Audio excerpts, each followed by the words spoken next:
So yesterday we did which topic? Colonialism.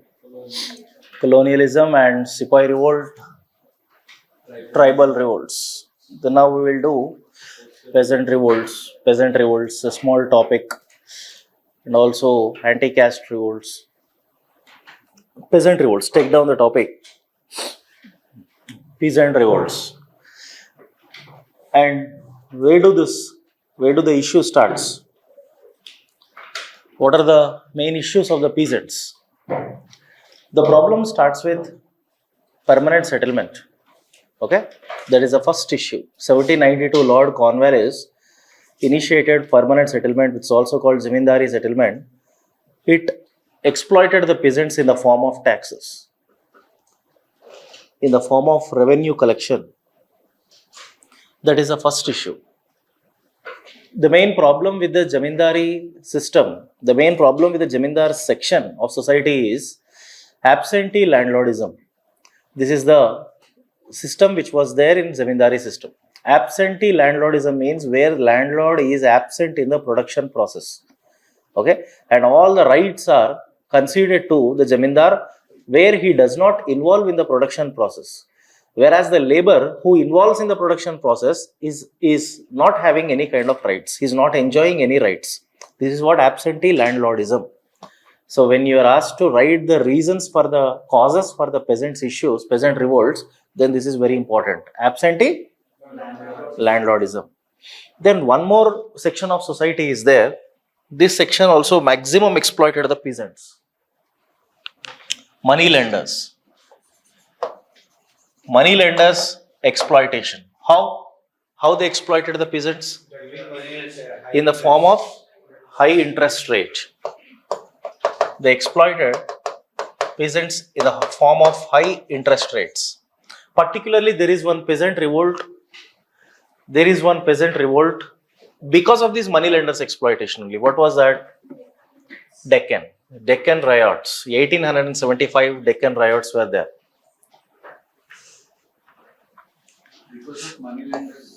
Because of money lenders exploitation, there was one particular peasant revolt, that is Deccan riots, which was happened around 1875. This Deccan riots in 1875 affected the peasants of Maharashtra, Bombay. It affected the peasants of Bombay, Ahmedabad, Pune, Satara. These areas, peasants were affected due to this money lenders exploitation. Very poor peasants. Okay? And they fell into the debt trap. So particularly in the Maharashtra, in the Bombay state, this is one of the reasons why there is revolutionary terrorism. Understand?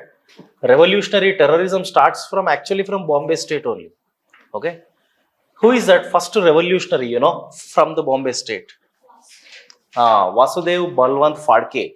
He is a revolutionary. Vasudev Balwant Phadke. Balwant Rao Phadke. This man, he gathered all the peasants and started a revolutionary organization called as Ramosi Peasant Force. It is a revolutionary peasantry force. Ramosis are the group of peasants in Maharashtra. So this man, he headed this community, Ramosi Peasant Force. And finally, Vasudev Balwant Phadke was arrested by the British and he was imprisoned in Aden.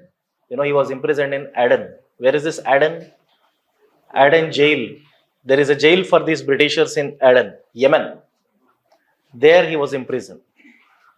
So peasant revolts in Bombay state and revolutionary terrorism are connected to each other. Deccan riots. Exactly in the 1875 there were Deccan riots. In the same year, 1875, 76, 77, 3 years, there was revolutionary terrorism in Bombay.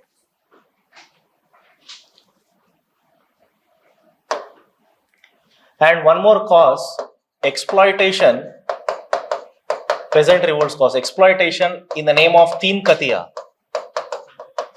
In the name of Teen Katiya system, there was exploitation of peasants. Tell me one peasant revolt due to this Teen Khatiya system's exploitation. Very, very popular peasant revolt. Champaran. Champaran Satyagraha, 1917. Gandhi led that movement. Okay. The main issue in the Champaran was actually this Teen Khatiya only. 3/20. So these are all. And excessive commercial crops cultivation, droughts and famines everywhere. These are all the issues of the peasant movements.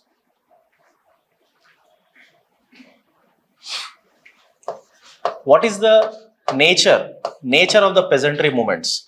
All the peasantry movements are violent. All the peasantry movements are violent. And all the peasant movements, they demand initially they demand only reduction of taxes. That's all. Their demand is actually the only reduction of taxes, but they never demanded the British rule shall be expelled from India. That was not their biggest demand. Only they have limited demands. That's all. Reduction of taxes. They even did not demand abolition of Zamindari also. Abolition of Zamindari system is also not yet the demand. And the demands of the peasants were not yet matured. So here you have to understand peasantry movements are in actually two phases. The nature of the peasant movements are in two phases. So I can segregate this in the first phase. In the first phase, it starts from 1858 to 1917. And in the second phase, from 1917 to 1947. Why? Why is this segregation? Why there is division in the peasant phases?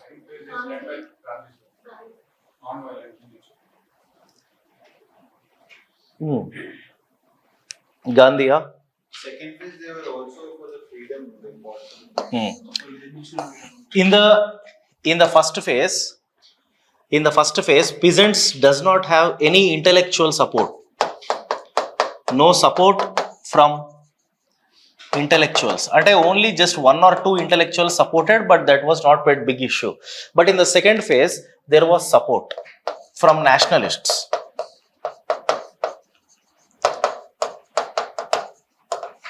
Support from nationalists. In the second phase, peasant movements are integrated with freedom movement.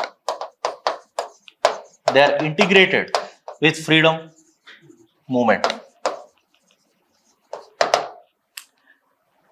There was support from nationalists. They are integrated with freedom movement. And one more thing is, peasant movements in the second phase are peasants does not have anything to depend upon the intellectuals. They have formed their own organizations called as Kisan Sabhas. In the second phase, Kisan Sabhas. Provincial Kisan Sabhas have been founded and also National Kisan Sabha. Provincial Kisan Sabhas are Awadh Kisan Sabha, Bihar Kisan Sabha, UP Kisan Sabha, okay, Andhra Kisan Sabha, Gujarat Kisan Sabha, and apart from all this, the biggest organization of the peasants, what is it? All India Kisan Sabha, Akhila Bharata Kisan Sabha were founded. Kisan Sabhas. So they have their own leadership now. They does not have anything to depend upon the intellectuals or nationalists. Here, in the second phase, one more thing. Their demands were matured. In the second phase, peasantry demands are abolition of Zamindari system. The entire system has to be dismantled. Actually, this analysis is very important for mains. More than prelims, this connection is important for mains. But still, it is important for prelims also if you get statement-based questions. Abolition of Zamindari system.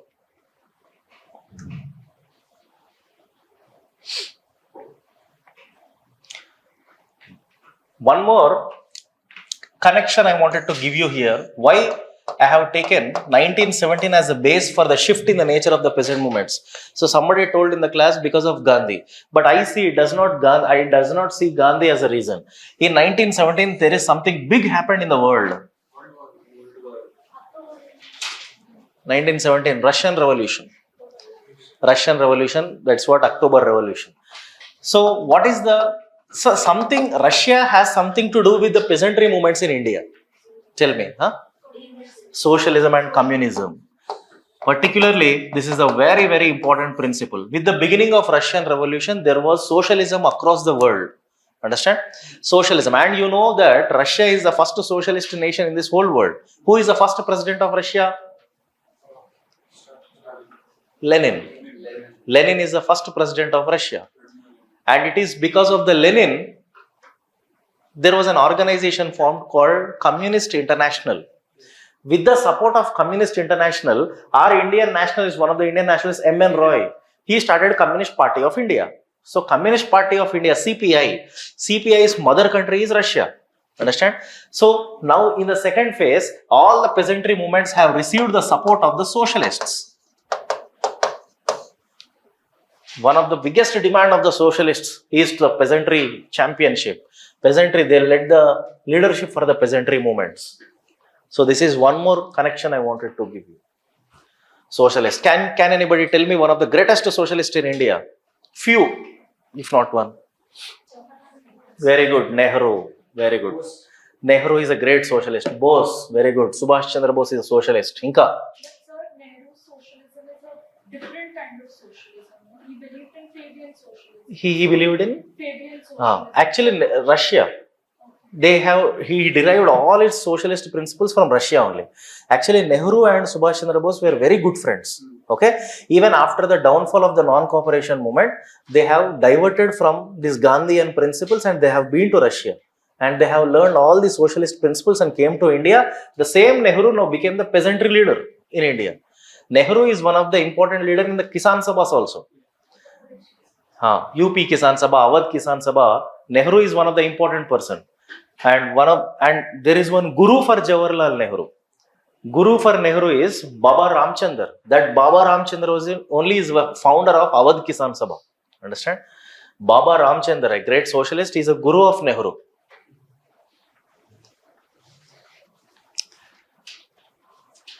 So this is the nature of peasant movement. So first phase there is nothing, but second phase is very, very important. So in the first phase, the first one is Indigo Revolt. Indigo Revolt 1859 to 1860. Indigo Revolt. Where is this happened? Indigo Revolt, where? Bengal. In Bengal, there is a district called Nadia. Nadia district, Bengal. What is the issue? Indigo Revolt. Here, the main reason is peasants were forced to cultivate indigo and that too Teen Katiya system is implemented here. This is also issue. Teen Katiya system, forcible cultivation of indigo. And here, due to this forced cultivation, there are two leaders who took up this movement. Who are those two leaders? Bishwas. Digambar Bishwas and Vishnu Bishwas.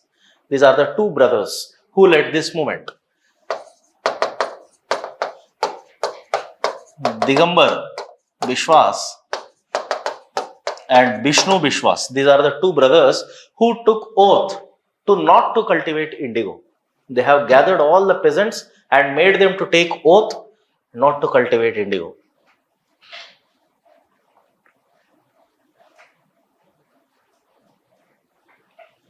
Initially, this Indigo Revolt, in the first phase, again this Indigo Revolt have two phases. In the first phase, this revolt was totally non-violent, Satyagraha based model. There was no term Satyagraha used at that time, but it was based on Satyagraha only, non-violent. But later it became very, very violent. These two brothers became highly violent and attacked the European planters. They attacked planters in the second phase. Initially, it was totally non-violent. So there was even once a question, which peasantry revolt was totally non-violent in character based on the principles of Gandhian, Indigo Revolt. But later some small incident happened in the Bengal, fueled up the situation. So these two brothers decided to attack the European planters' houses. Now this incident, when it totally turned violent, one of the intellectual from Bengal, he gave his support. Who is it? Anyone? Very popular. He wrote a novel. He wrote a novel in that he portrayed all the atrocities which were happened on Bengali peasants by the planters. That is a novel called as Neel Darpan. Neel Darpan is a novel which was written by Dinabandhu Mitra. Which was written by Dinabandhu Mitra. He is an intellectual who wrote a text, who wrote a novel called Neel. Neel means blue. Indigo is blue. Indigo is very, very difficult crop, sir, to cultivate. It takes a lot of time to cultivate and it is also highly laborious. Lot of water is required, more number of labor is required, huge tracts of land is required, and that too, after so much of hard work, there is nothing left for peasants. The entire profit is taken by these fellows, planters. So Neel Darpan played very important role in portraying the characters of planter and peasant. And one more intellectual also there, Harish Chandra Mukherjee.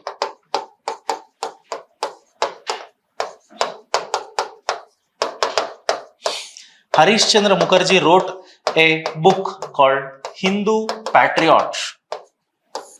Hindu, D-O, Hindu Patriot. In this book also he exposed the atrocities of the European planters. And finally, after all this, due to the effect of Sepoy Revolt 1857, understand, British responded for this. British appointed Indigo Commission. Indigo Commission, Indigo Enquiry Commission. The total full name of the commission, Indigo Enquiry Commission, was appointed. And commission finally says, Teen Katiya system shall be abolished. So Teen Katiya system is banned. Where? In Bengal, not everywhere. Indigo Enquiry Commission was appointed and as a result, Teen Katiya system was abolished in Bengal. Teen Katiya system was abolished only in Bengal place, okay, not in the entire Bengal state again. Because the same Teen Katiya system is implemented in Bihar. Andike kada next, once again, Champaran also indigo issue was happened. So Bihar also actually comes under this one, Bengal. Then one more small issue happened in Pabna. Pabna revolt. Pabna revolt happened in Bengal. Pabna. Pabna is actually district in Bengal. Now here the reason is Jamindar's exploitation. Here the problem is Jamindar's exploitation. Here peasants demands rights, that's all.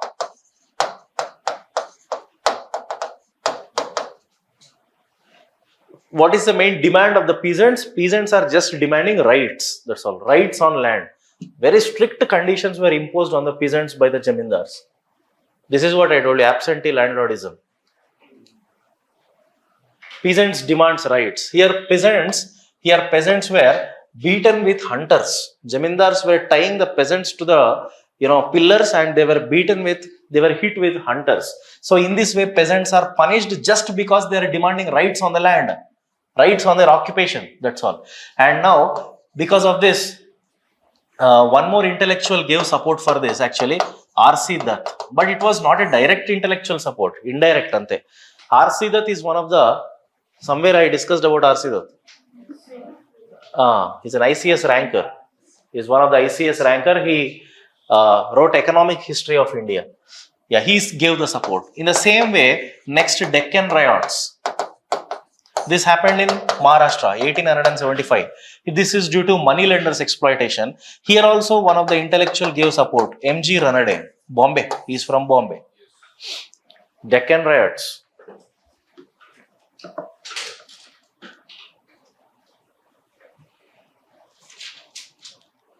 What actually happened in the Deccan riots is all the peasants, they have organized themselves and they attacked the moneylenders' houses and they burnt the debt bonds. Whatever the debt bonds were there, whatever the land records were there with the money lenders, they all were burnt. Understand? And all the peasants decided in these places, okay, in the Deccan, to socially boycott all the money lenders. Money lenders are socially boycotted in the Deccan. You know what do you mean by social boycott? What is that exclusion? How that exclusion is there? Not going to take money from India. They're not going to give their services. The village people, peasants, whatever they cultivate, they are not going to give it to their money lenders, or they're not going to pay taxes. They're not going to provide their services in their houses. Everything boycott. So it was one of the rebellious incident happened in Deccan. Then one more important one, 1917 Champaran.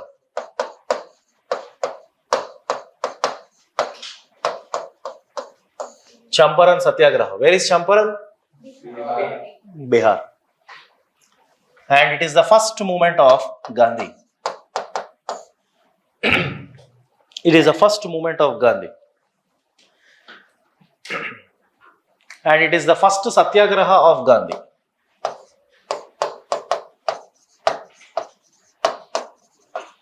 It is the first movement of Gandhi. It is the first Satyagraha movement of Gandhi.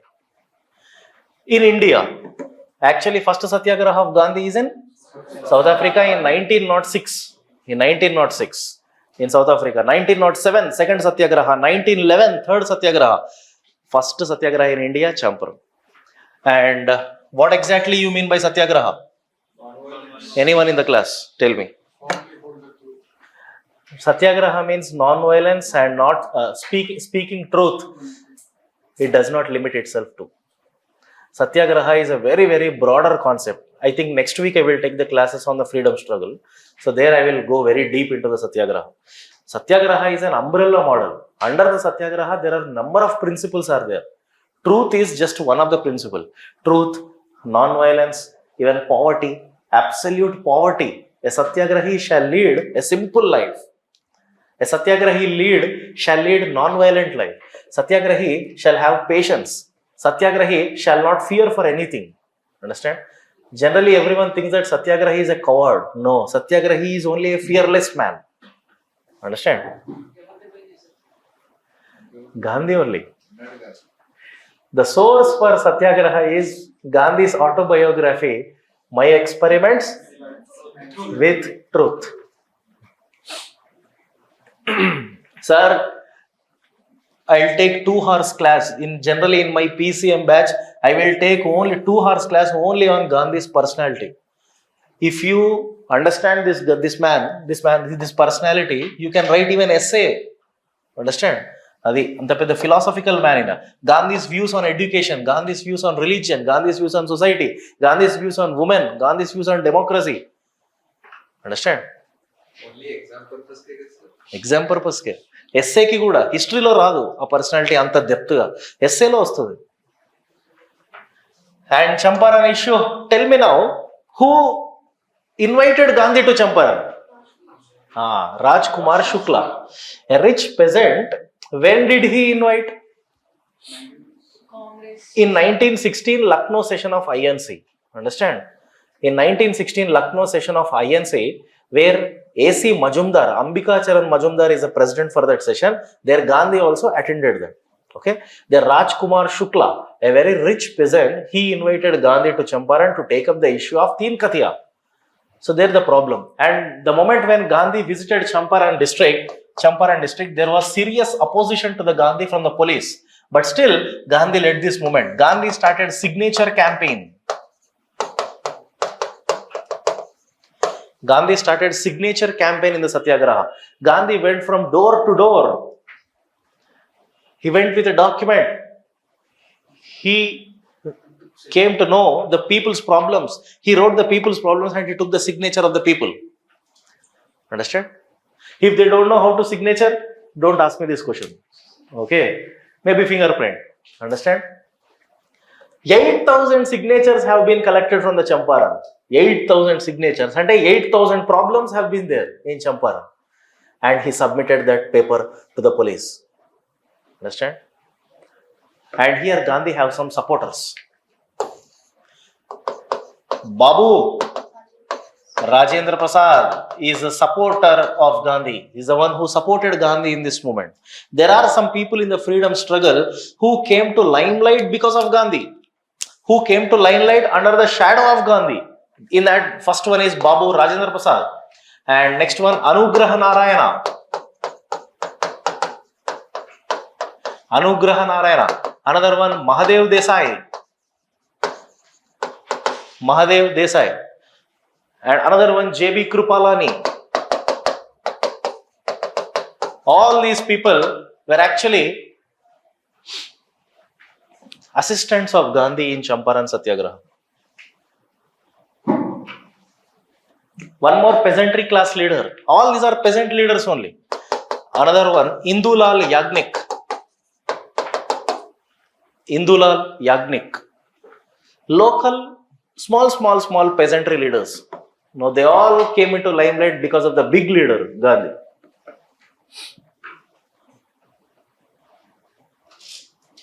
Because of Modi, who came into limelight?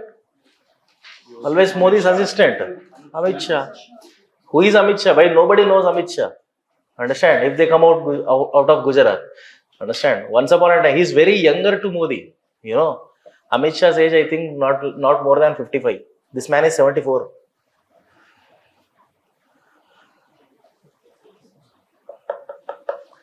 And Champaran Satyagraha was successful. Finally, Teen Katiya system was abolished. Next, one more movement of Gandhi. Immediate next movement. Here, with this movement, Gandhi became the peasantry class leader. Understand? Next movement is Ahmedabad Mill Strike.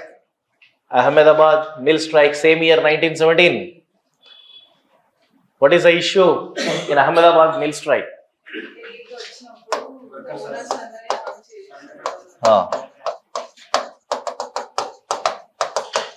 Ahmedabad Mill Strike.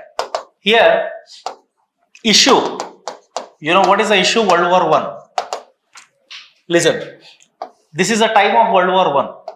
During the time of World War I, there was inflation in India. And when there was inflation, immediate effect is rise of prices. So, here, when there was inflation, demand is rise of salaries. I mean, the spike in salary. Laborers in the factories demanded the spike in the salary. How much? They demanded 50%. 50% of hike or spike in the salary. Okay? Because everywhere there is a rise of prices. Now, mill management, they did not respond. As a result, there was one of the person called Anasuya Ben. She invited Gandhi to take up this issue. So, on the request of Anasuya Ben, Gandhi became the leader of Ahmedabad Mill Strike.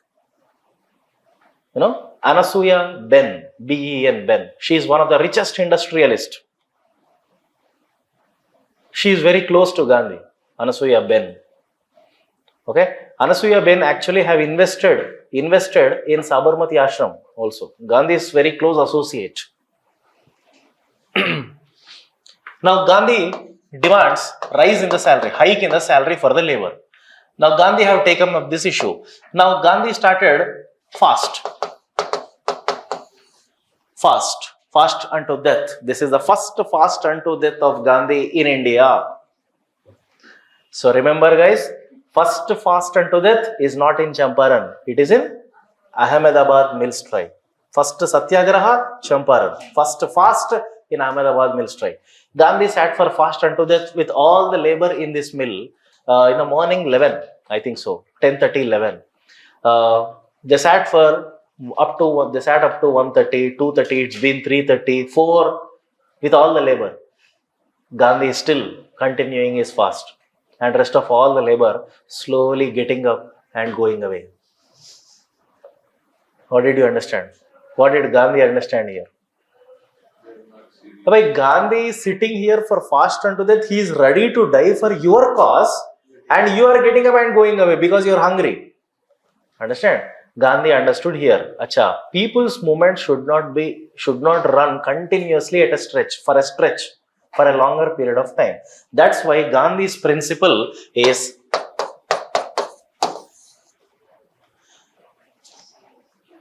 What is this? You are done with modern India. Tell me. One of the strategy of Gandhi in the people's movement, STS principle. Start and gap and Exactly. Struggle, truce, struggle. Struggle, truce, struggle. Sangarsh, viram, sangarsh. Truce means cooling period, rest. You have to struggle, then you have to give rest to the people. Again, you have to struggle. This is the strategy used by Gandhi in the people's movement. Very effective strategy. So he understood that people cannot run a movement for a longer period of time. So people need rest. He understood the pulse of the people. So finally, because of the pressure of the Gandhi continued his fast unto death, and mill management came down, and they decided to hike the salary up to 35%, but not 50%, but at least by 35% they increased the salaries of the labor in the Ahmedabad mill. It is actually a textile mill. Okay. So this is one of the biggest success of the Gandhi in India. With this, Gandhi became a labor class champion. Labor class leader. Initially, peasantry class leader. This is labor class. Now, the same Gandhi once again took up another issue. Kheda Satyagraha. Kheda Satyagraha in 1918. Now, this is in Gujarat.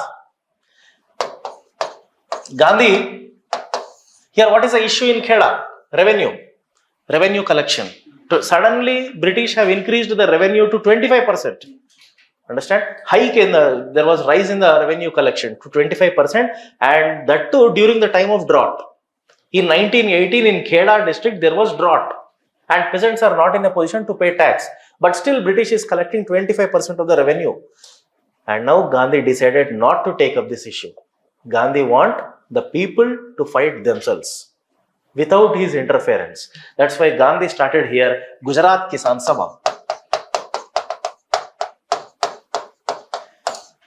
In 1918, Gujarat Kisan Sabha was founded by Gandhi, peasantry organization.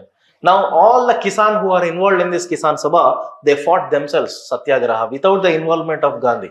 Gandhi gave motivation for them. And finally, that 25% is reduced to zero because there was a drought. This is the third movement. Champaran, Ahmedabad and Kheda. The next one is Gandhi took up another issue. 1921 Moplah. 1921 Moplah rebellion. Where is this? Kerala. Moplah rebellion in Kerala.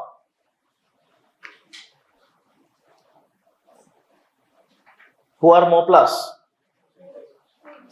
Where they are Muslim peasants. Moplahs are Arab Muslims. Once upon a time, in 7th century, 8th century AD, when Arabs invaded India, some of the Arab citizens who settled in Kerala for spice trade, they are actually very poor. They settled in Kerala and they do involved in the spice trade, they do agriculture. So they are called as actually Moplah Muslims. Now here the issue is between the Moplahs and Janmis. Here the issue is between Moplahs and Janmis. Moplahs are peasants. Janmis are Jamindars, Hindu Jamindars. Unfortunately, here Muslims versus Hindus. The peasant Jamindar conflict turned into Hindu-Muslim conflict. There was a religious tinge added to this. Religious color was given to this peasantry movement. So like all other peasantry movements, this is also one of the peasantry movement. But what happened? It attained communal color. This movement have got communal color. Now Moplahs have declared jihad on Janmis. And the Moplah community leader is Muhammad Ali Musaliar.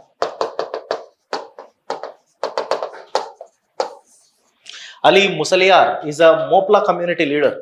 He is one of the ulema. Ali Musaliar. You know who are ulemas? Ulemas, I think you are not done with medieval India.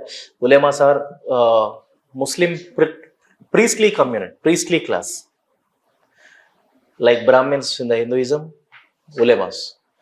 So Ali Musaliar is one of the ulema. He went on to one of the mosque and he was shouting like anything, jihad. Let's go for jihad on the Hindu jamindars. As a result, Moplahs have gathered and attacked Janmis houses. They have raped their women. They have even killed small children. Total, destruction, havoc was created in Kerala. And unfortunately, this movement was supported by Gandhi. Understand? Gandhi integrated this movement with Khilafat movement.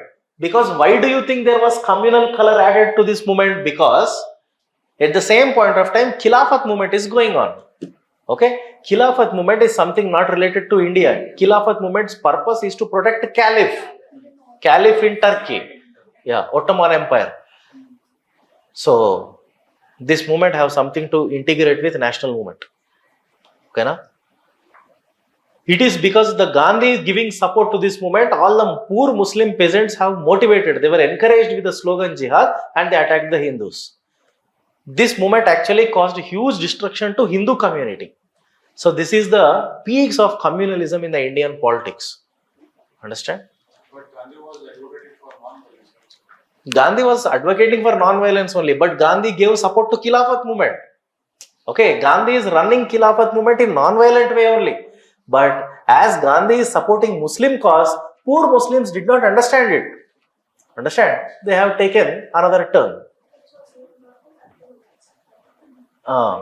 First phase lo bagane undi. Second phase lo violent అయిపోతుంది. First phase lo Gandhi actually ga involve avutadu. Then poor people will not understand your satyagraha model. Understand? They are not in a position to understand what is satyagraha. They don't know, first of all these things, non-violence ఇవన్నీ. వాళ్ళకేంటి ఒకటే cause ఇస్లాం, అది ఒకటే కనబడింది, వాడు attack చేసినట్టు. Okay, so British finally suppressed this Moplah rebellion. Then next one is 1928 Bardoli.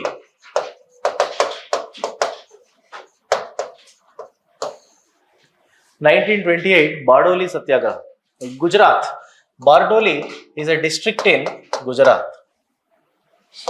Here, leader is Patel, Vallabhbhai Patel. Gandhi gave chance to Vallabhbhai Patel to take the leadership and fight for the peasants' cause. Vallabhbhai Patel. This Bardoli Satyagraha is just a prelude to Salt Satyagraha. Just within 1 year, Salt Satyagraha happened. Actually, Gandhi only made Vallabhbhai Patel as the leader. And here, Gandhi having huge fan following in Gujarat. Understand? Gandhi fought for an untouchable class, Kalip Raj. Kalip Raj అని చెప్పేసి గుజరాత్ లో ఇది untouchable community sir. వీళ్ళ upliftment కోసం గాంధీ చాలా పోరాడాడు. Gandhi is a leader for Kalip Raj caste. Who are Kalip Raj? They are untouchables. Gandhi is a mass leader in Gujarat. Understand? Gandhi is also a social reformer also in Gujarat. So, Gandhi is already having huge fan base, even in the downtrodden sections also. Now, Gandhi gave opportunity for Patel to take up the leadership of Bardoli. Now, one more thing I want to tell you, like Babu Rajendra Prasad, Indulal Yagnik, Patel also coming into limelight under the shadow of Gandhi from Bardoli issue only. So before Bardoli, Patel, nobody knows Patel. He was just a local leader. From Bardoli, this man became national leader. And here the issue same. During the droughts, there was hike in the revenue collection. So against this, Vallabhbhai Patel started Satyagraha. And importance of this movement is women. Women. This is the importance of this, significance of the Bardoli Satyagraha. For the first time at a large scale, women supported this movement. Example, Sharada Ben. Example, number 1, Sharada Ben. Number 2, Mani Ben. M-A-N-I, Mani Ben. These two women supported Patel and led successfully this Satyagraha movement. As a result, this woman only gave Vallabhbhai Patel title Sardar. Women gave the title Sardar to Vallabhbhai Patel.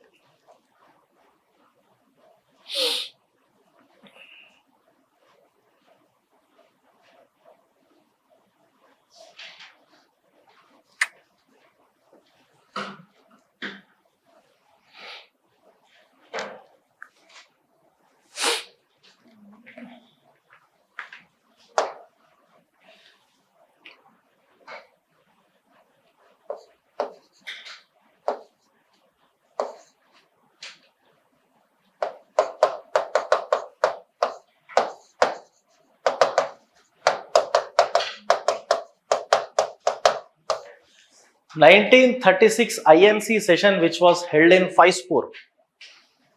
Faizpur INC session. Who was the president of INC? 1936. President is Jawaharlal Nehru. Now, in this Faizpur session of INC, 1936, Nehru passed Kisan Manifesto.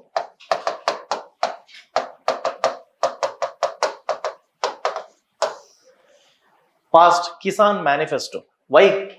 Why this manifesto?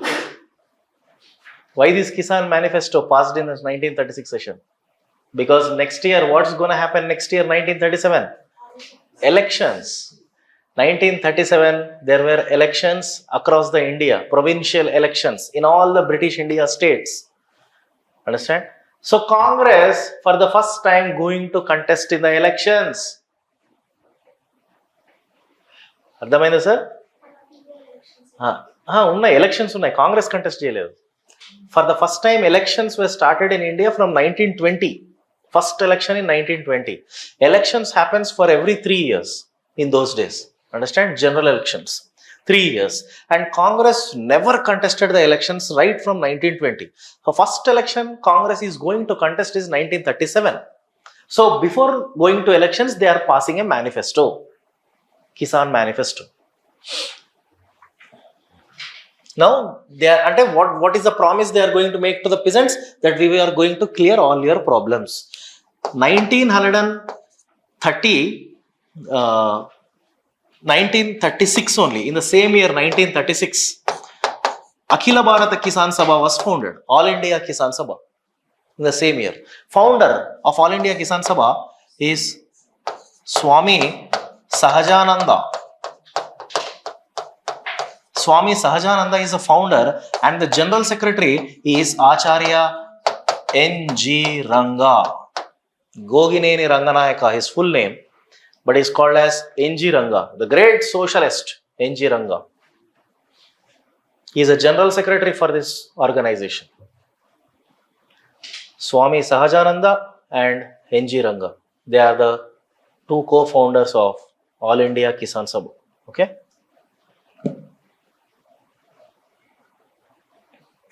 N.G. Ranga is a Gandhian only. He is a follower of Gandhi. Did you hear anything about N.G. Ranga? He is from Andhra. Okay. N.G. Ranga is a champion of the peasantry class in India, man. Understand? N.G. Ranga started Cycle Yatra. Understand? N.G. Ranga started Cycle Yatra. From where to where, you know? Cycle Yatra means he was riding the bicycle for covering the 1500 villages. Understand? The Yatra started from Srikakulam. Near Srikakulam, there is a place called Ichapuram. Ichapuram is a village in Srikakulam. And it continued up to Madras. Ichapuram to Madras. From north coastal Andhra to south coastal Andhra, Madras. It covers total 1500 villages. He is riding Cycle Yatra and he is advocating for the issues of the peasants.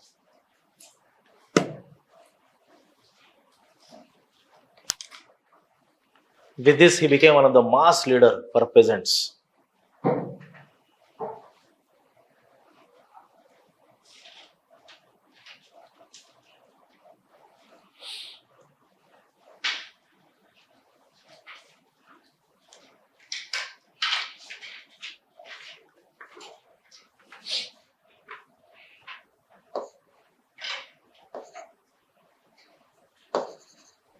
So what happened in the elections? What happened in 1937 elections? What is the result? Congress? Actually, elections happened in 11 states. Elections happened in 11 states. Out of 11 states, Congress scored victory in 8 states. It formed governments in 8 states. 6 majority, 2 coalition. At 6 actually 7 majority, 1 coalition. 7 states lo majority is 1 state coalition, but let's not go into that. That is different issue. So now we will stick to the socialism and communism actually. This socialism and communism is for equality only, kada. ఇది కూడా నేను national మూవ్మెంట్లోనే చెప్తాను యాక్చువల్గా, but just ఇస్తాను. What do you mean by socialism? What is the difference between socialism and communism? What exactly is the definition? Just layman definition. Socialism. Actually, both socialism and communism both strive for equality. Huh? It is violent and socialism is non-violent. Any other? And I want definition. What exactly it means? Controlling all the resources, state controlling resources. I'll tell you. Both are left. Both are left. Both are same. Both are almost same. Just a slight difference is there.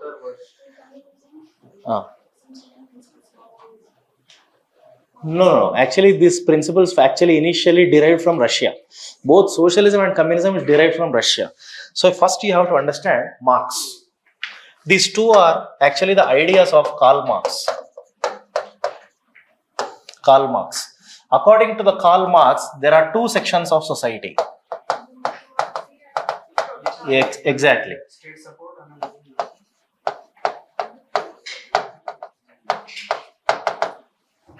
One community is bourgeois community. Another one is proletariats. According to Karl Marx, these are the two most important sections of society, bourgeois and proletariats. Bourgeois is a rich industrialist, a very, very rich man, or otherwise a capitalist, right? And the proletariat is the labor class. Labor class. Labor is the one who is working under the industrialist, the one who is working under the capitalist. So these are the two contradictory sections of society. One section is rich and another one is poor. And according to Karl Marx, always bourgeois exploits proletariat. Antena? Now Karl Marx says dictatorship of proletariats is inevitable one day. What did you understand? Karl Marx says that community, proletariat community, will become dictators one day at one place. That is what socialism. Ante this community will attack in the sense not physical. They will control all the resources and they will become the dictators. They will control the state. They will become the rulers. That is what socialism. Socialism, in the layman definition, dictatorship of proletariats. Then they will bring the equality in the society. Economical equality in the society. This is what socialism definition. Dictatorship of proletariats at a particular place. అదే జరిగింది sir. ఎక్కడ జరిగింది? రష్యాలో. That's what Russian Revolution. Lenin is a proletariat man. He became the president of Russia and he brought equality in the society. At least he tried to bring socialism. Then what is communism? What is communism, you know? No. That is actually the component. Definition adutuna. Communism means the same definition. Dictatorship of proletariats across the world. Across the world. Socialism, dictatorship of proletariats first at one place. It will happen. Then next it will be extended to across the world. Everywhere in the world you see proletariats coming to power. Then the state becomes classless. A classless state. Antam. Communism. In communism, there is no state. In communism, there is equality. In communism, there is no class. In communism, everyone is equal. In communism, proletariats will capture the world. Communism, this is actually the technical definitions. Understand? A small difference only, sir. అదే government అనేదే ఉండదు ఇక కమ్యూనిజంలో. ఎందుకంటే మొత్తం classes అనేటివి ఉండవు. There is no class. సోషలిజంలో ఉంటుంది, క్లాస్ ఉంటుంది.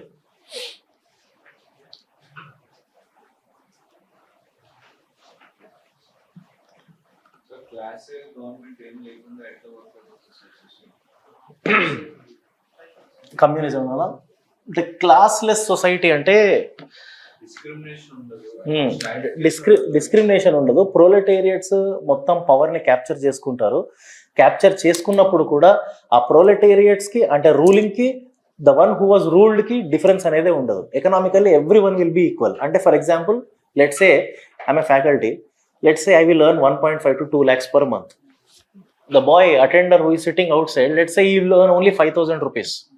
Okay, but there is no difference between me and that man, because whatever I earn have to be distributed to the whole society. Understand? Whatever the excess amount, whatever is required for me, that I will take to home, but the rest of the money will be distributed to all classes equally. Then the state becomes stateless. Then there is no rich, no poor. Then there is, this is classless. For example, my profession, I am a faculty class. Class means profession. He is attender class. Now there is no difference between me and that fellow. Now there is no class by.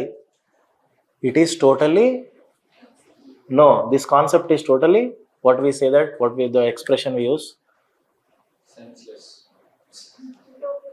Utopian, exactly. Utopian ideology. That's why Russia has been failed. This models does not work in reality. Utopian. This was actually the idea of Marx. The whole world becomes classless. That is communism. Now, this kind of ideology crept into the Indian society during the freedom struggle. M.N. Roy started CPI, Communist Party of India, and all the Communist Party of India leaders, M.N. Roy, S.A. Dhange, Muzaffar Ahmed, వీళ్ళందరూ ఏం చేశారు? వీళ్ళంతా ప్రొలెటేరియట్స్ upliftment కోసం work చేశారు. They became revolutionaries. One more difference between socialism and communism: in socialism, they always aspired for a democratic change. Understand? But communists aspire for revolutionary change. Non-violence, violence.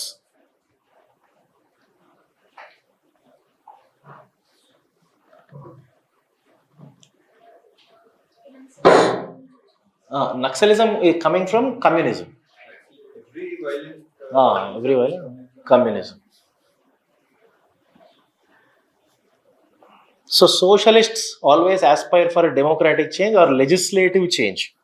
Change through acts, change through legislation. Socialists. Communists, they believe in revolutionary. They say themselves as comrades. Comrade, Lal Salam. Red. Understand? Anyone from sociology optional? Sociology? No one. Political science? Political science. So you students will know better, more than me, what the communism, all these things. We'll study more deep kada. History lo chala limited ga untadi ante.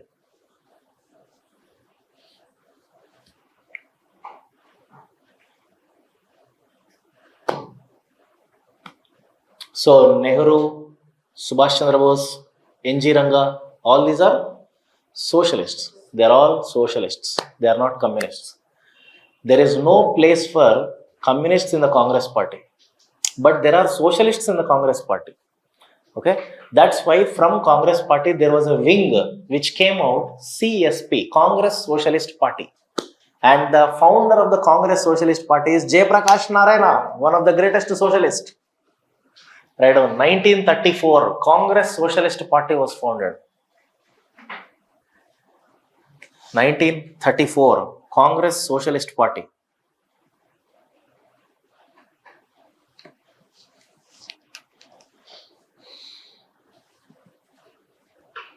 Founded by JP, Jayaprakash Narayana. And whereas communists, they have founded, in which year Communist Party was founded? 1920. Actually 1920, CPI was founded by M.N. Roy at Tashkent, near Uzbekistan. Tashkent దగ్గర secret గా found చేస్తాడు సిపిఐని. Officially CPI was founded in 1925. Open announcement happened in 1925. In 1920, unofficial. 1920 CPI unofficial. 1925 CPI founded official by M.N. Roy. So remember this concept. Again we will come here in the freedom struggle. What is the role of all these communities? What did they do? We'll see that later. Next, depressed classes revolts.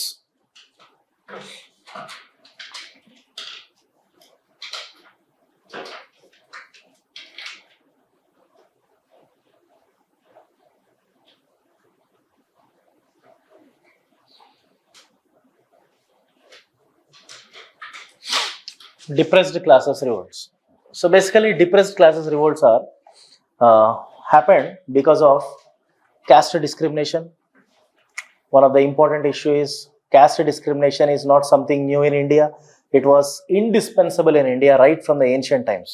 Okay, but never there were revolts in India. Caste revolts ఎప్పుడైనా చదివారా? Ancient మిడివల్లో ఎక్కడ you don't witness any kind of caste revolts. Lower caste people, they attacked upper caste. Never you see this kind of thing because there was no proper education. Okay, it is because of the British rule there was Western education.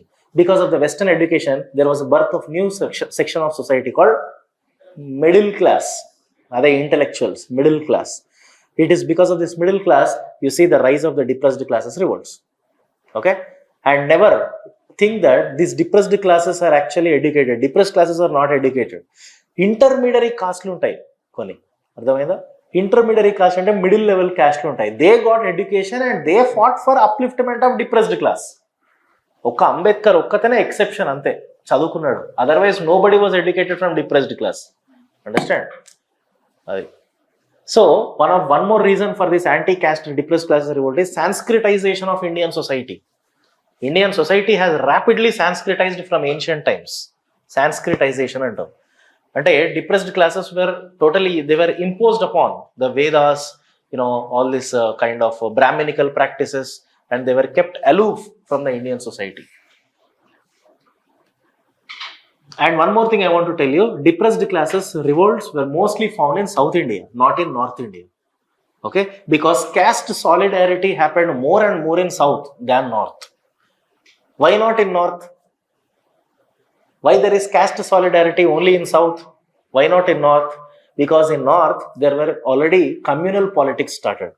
Communalism start అయింది. నార్త్లో religion dominate చేసింది, సౌత్లో caste dominate చేసింది. అర్థమైందా? ఇప్పటి నుంచే.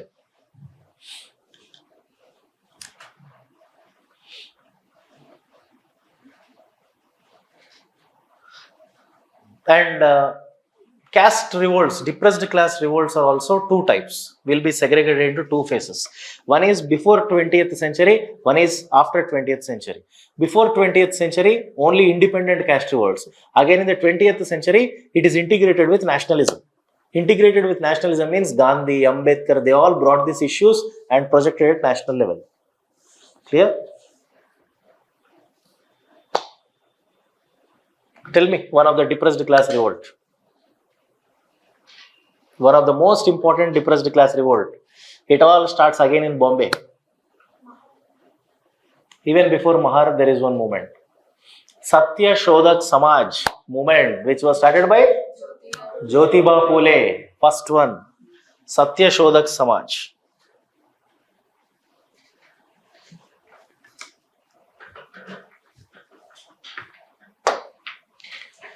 Truth Seekers Society అంటాం దీన్ని.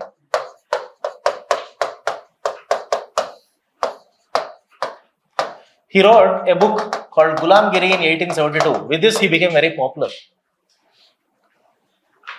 Socialistic Samaj movement, which was founded by Jyotiba Phule. Jyotiba Phule. Truth Seekers Society. Basically, Truth Seeking Society means he is asking for all the depressed classes to know what is the truth, how our community was totally discriminated right from the ancient times. నిజం ఏందో తెలియాలి, అదే సత్య శోధక్. సత్యాన్ని శోధించు. అందుకే గులాంగిరి అనే book రాసినాడు 1872లో, చాలా చాలా popular అయిపోయింది. ఇంకొక బుక్ కూడా రాస్తాడు, Ishwara. Is a devotee of Shiva. So he wrote a book Ishwara. Why depressed class people were not allowed to see Ishwara? Understand? He's asking question to the Brahmins. And all these movements are anti-Brahmin movements. Remember, anti-Brahminical movements ivanni. And this man, Jyotiba Phule, belongs to which caste? He belongs to Mali. He belongs to Mali caste, gardeners. So he wrote 2 books, Gulamgiri and Ishvara. He wrote one more book called Satya Dharma Pustak.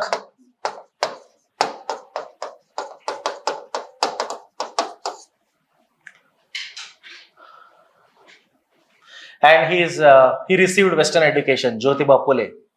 He is a product of middle class. Jyotiba Phule wanted to uplift his community by providing education. That's why Jyotiba Phule is the first social reformer who founded schools, hostels for SCs, scheduled castes, for Dalits. Dalits kosam schools, hostels start chesina first person, Jyotiba Phule. Even Jyotiba Phule received the title in 1889 Mahatma. In 1889, Jyotiba Phule received the title Mahatma. Even before Gandhi, this man was called as Mahatma by the people. And even his wife, who is she? Savitribai Phule. Savitribai Phule, his wife, she is considered as modern Saraswati. Savitribai Phule. She is called as modern Saraswati. She is also called as the first teacher of Dalits. First teacher of Dalits. So whatever the Saraswati you are speaking about, they have never seen. Understand? చదువుల తల్లి సరస్వతి అంటాం, వాళ్ళు ఎప్పుడు చూడలేదు. వాళ్ళు చూసిన సరస్వతి ఎవరు? Savitribai Phule. Is she also Dalit? She is a wife. She is a Mali community. Malis are actually not Dalits, but they fought for Dalits. Dalit is totally different. Dalits are scheduled castes. ఎవరైతే SC అనే కమ్యూనిటీలో పెట్టారో వాళ్ళు మాత్రమే Dalits. For example Mala, Madiga here in Telangana, whereas in Maharashtra, Mahars comes under Dalit. Itla in every state there are some Dalits, and those Dalits are actually untouchables. Right. Now next, Savitribai Phule established hostels for Dalits girls. Schools also, schools for Dalit girls. University? Le. University betle, schools e ante.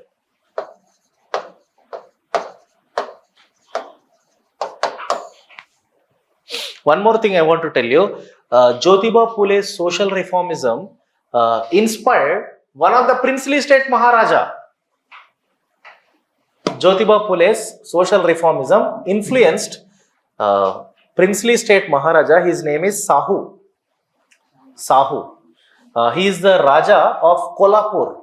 Kolhapur is one of the princely state in Maharashtra.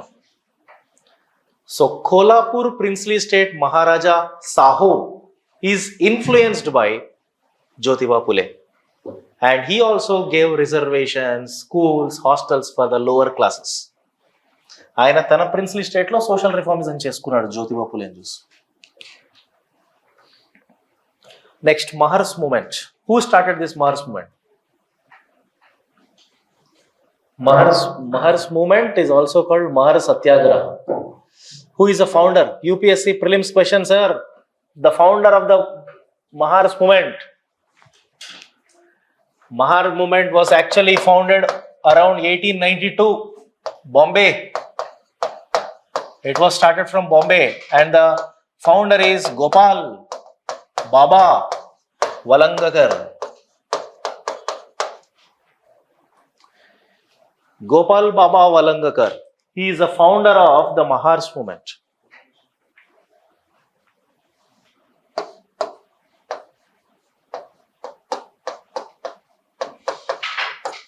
Tell me, bhai, what do you know about this caste? Of course, untouchables, but there is a distinction in the untouchability when compared to other untouchables. Mahars is something special when compared to rest of all castes. Mahar is the only untouchable caste who does not have access to even to drink water. Wells, public wells, tanks, bore wells, దేనికి వీళ్ళకు access ఉండదు. అంత బ్రూటల్గా చూసిన ఒక untouchable caste ఏంటి అంటే Mahars. Sir, even Dalits were similar, no, sir? Even Dalits were not allowed. అంటే ఈ మహర్స్ ఏంటంటే they do not come to public wells tanks, they does not have any access to education, they have to do all kinds of sanitation work without taking any kind of remuneration. Monetary transactions ఉండవు. మిగతా untouchables at least better. అర్థమైందా? Mahars were treated very very badly. ఎందుకంటే if you see the same untouchables in other states like Telangana, Andhra, Tamil Nadu, ఇంత బ్రూటల్గా అయితే లేరు. So Mahars అట్లా ఉండదు. Okay,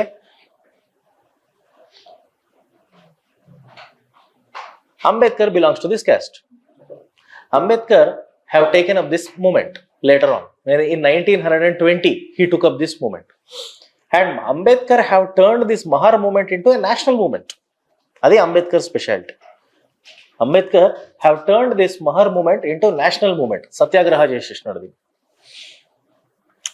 And one more thing is, Ambedkar also faced same kind of problems. You know that? He did not have access to education, public spaces, temples, tanks, wells, nowhere. So Ambedkar was very much fascinated with education. He always wanted to continue his education. He wanted to go to London for higher education.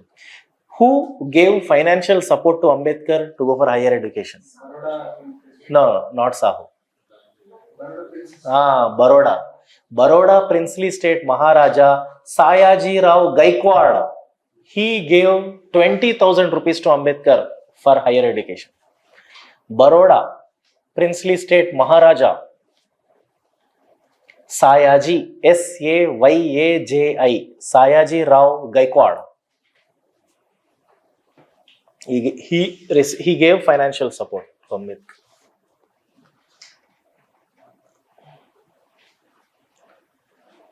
Ambedkar came to know that there is one rich man in Gujarat, Baroda or Maharaja, definitely there is a ray of hope from him.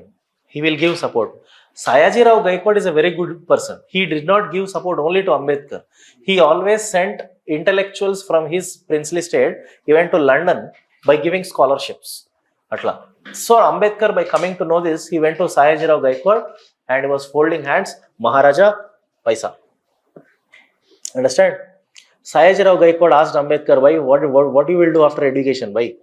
ఏం చేస్తావు అంత చదువుకొని, ఏం చేస్తావు, ఏ caste మీద అంటే Mahar caste అన్నాడు. Shock అయిపోతాడు ఒకటేసారి. మహార్ క్యాస్ట్ నుంచి లండన్కి వెళ్తున్నాడు, unimaginable. Understand? Then Ambedkar replied, after the completion of my education I will return back to India and I will do my service to Baroda princely state అంటాడు. అది కన్విన్స్ అయిపోయి చెప్తాడు, Ambedkar after his education he will come back to India and he will do a government job in Baroda. Understand? Then after that he took up this movement, Mahar's movement. This happened in 1920. Now Ambedkar started first organization 1924, Bahishkrita Hitakarini Samaj. In 1924 Ambedkar founded Bahishkrita Hitakarini Samaj, is the first organization for the upliftment of the bonded labor, untouchables.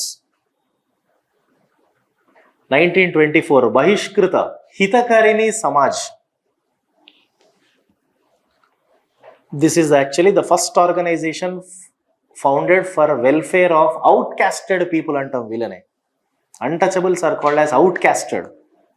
Okay? Bahishkrit Hitakarini Samaj.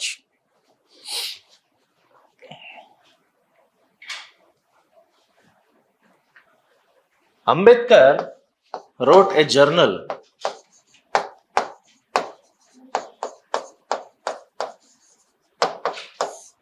Muganayak.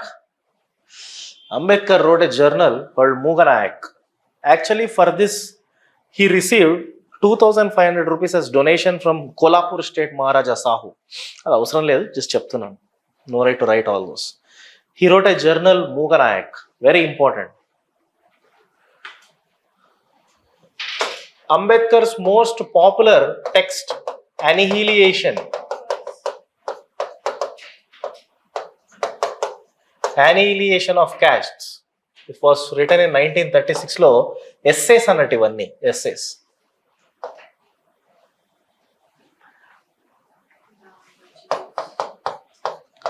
Ambedkar also wrote a book, Who Were Shudras? Who Were Shudras? This text, Who Were Shudras, was dedicated to Pule. When this book was written, by this time Pule died. So he dedicated this book to Jyotiba Pule. Who were Shudras? In this text, actually, Ambedkar is questioning top class Varnas, that who are actually we Shudras are. Where did this Shudra community come from? Understand? And who asked you to put Shudra in the 4th position? Actually, according to Ambedkar, Shudras are the original inhabitants of India. Understand? And whoever you claim that we people are the upper Varna, Brahmana, Kshatriya, you are all our outsiders. Understand?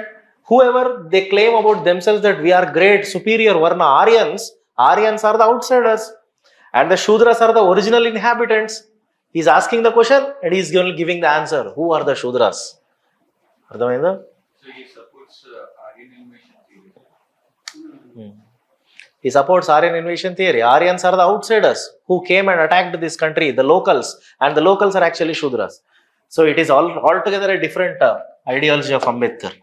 Ambedkar in 1936 he founded a political party. 1936 ILP, Independent Labour Party. 1936 లో established a study party. 1936 Independent Labour Party. It was started from Bombay.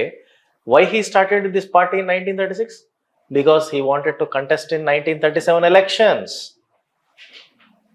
Govindra?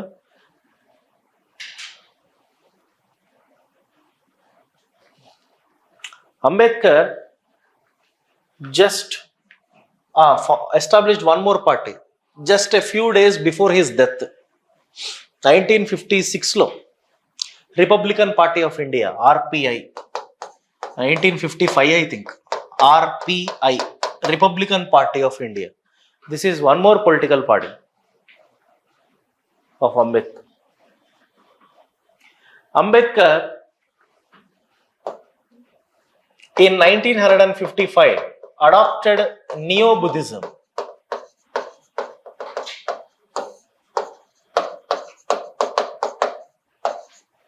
Ambedkar adopted Neo-Buddhism in 1955.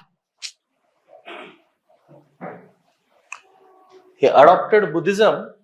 Okay, he burnt Manusmriti, Hindu law book. Once upon a time, this was I told you yesterday. Manusmriti was a legal codes untai. That book actually disrespected. It hurted the sentiments of the lower classes. So he burnt openly the book and he openly announced that he is going to adopt Buddhism. With this, 50,000 Dalit youth along with him converted to Buddhism. This Buddhism is called Neo-Buddhism. New principles start చేస్తారు. And yeah. Why the word neo, sir? Neo means he changed the principles. New. Neo means new. He gave his own new principles. So ఈ neo Buddhism అంటే పర్టికులర్గా set ఉందా existing? ఇప్పటికీ ఉంది, కాకపోతే inactive. ఎందుకంటే చాలా ఉంటుంది సార్ దాంట్లో. ఆ నియో బుద్ధిజం తీసుకున్న వాళ్ళంతా later they got converted to Christianity. Understand? వాళ్ళంతా యాక్చువల్లీ దళిత్సే కదా. Dalits got in a rapid way they got converted to Christianity, but also they enjoyed reservations ఇవన్నీ అట్లా.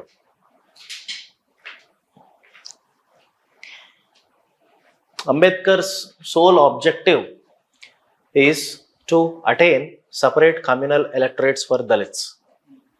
Understand? Separate communal electorates. We will discuss this separate communal electorate concept in freedom struggle. It is not right to talk here. Okay? That's all.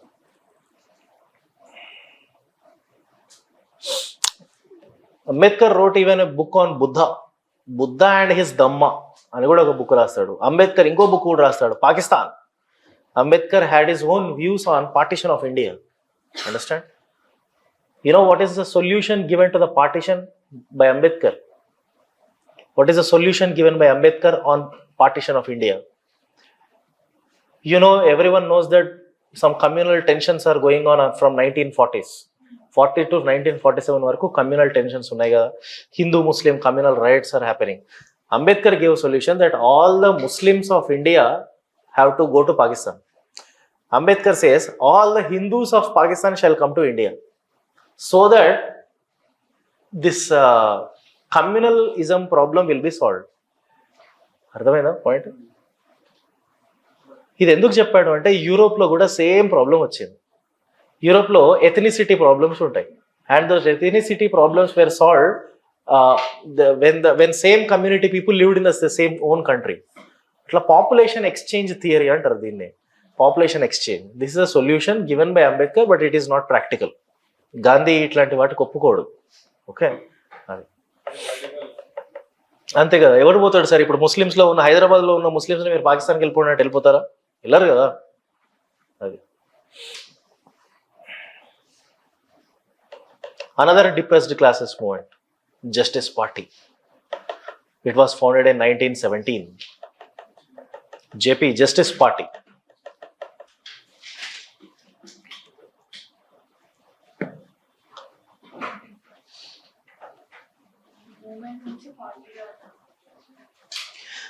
Initially it was Justice Movement, later it turned into Justice Party. Actually, Justice Party is, the actual name of Justice Party is South India Liberal Federation, SILF, South Indian Liberal Federation.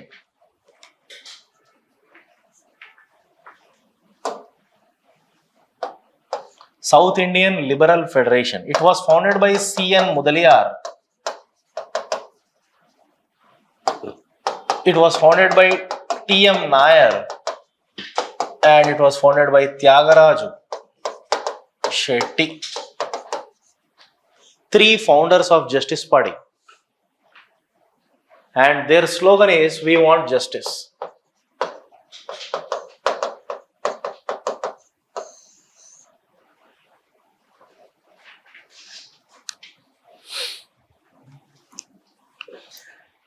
It is the most powerful anti-Brahmin movement in South India. Most powerful anti-Brahmin movement. This party itself was founded on the foundations of anti-Brahminism. They hate Brahmins. And this was founded in Madras state.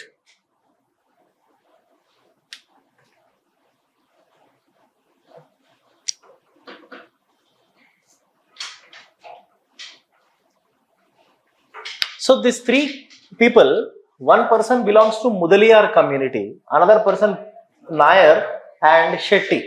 All these are actually intermediary castes. They are not depressed classes. And they are middle class. And they received Western education. They decided to bring justice to the downtrodden. Okay?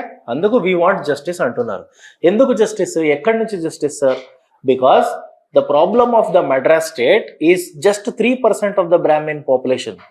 In the entire Madras means Andhra Pradesh, Tamil Nadu, few parts of Karnataka and Kerala.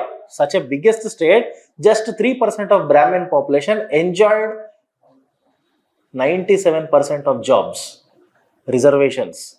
Economically, the most empowered community, religiously empowered community, Brahmin. They have monopolized every field, man.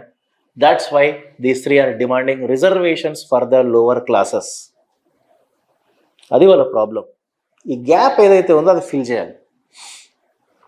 And everywhere you see in Brahmins. If you take Congress party, INC, AICC meeting అవుతుంది మద్రాస్లో, all India Congress committee meeting. 15 members are there. Out of 15 members, 14 members are Brahmins. Understand? In temples everywhere Brahmins. Lower class is not allowed to study Vedas. Nothing is there. So that's why they did not. And they decided to contest the elections. First general election was contested in 1920.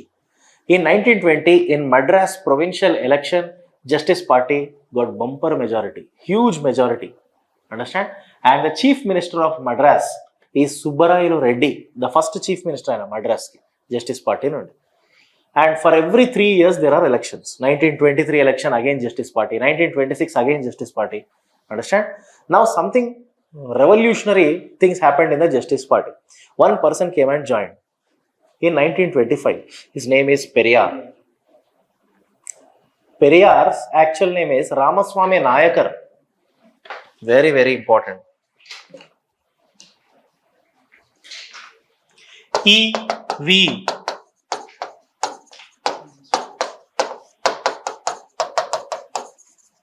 E.V. Ramaswamy Nayakar, he is popularly called as Periyar.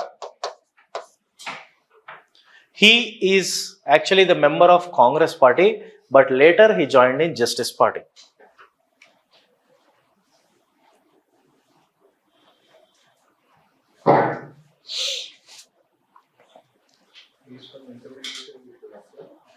He is from BC, backward class community. He is not from SC. He is supporting the lower classes. Despite being from backward class, also he was discriminated by the Brahmins in the Congress Party. When AICC meeting was there, when all the Congress members are sitting and having lunch, Periyar was also one of the members along with the Congress members. And one of the person in the Congress Party told, "Arey Periyar bhai, jao, udhar jao, jaake baitho. Don't sit with us. You're not having any right to eat with us. Go and sit there alone." A small incident. Periyar ni baga hurt chesindi. Periyar decided to leave Congress Party. He joined in Justice Party. Now, Periyar propagated his views through a journal called Kudi Arasu. He's a very popular Tamil journal. Kudi Arasu is a popular Tamil journal written by Periyar.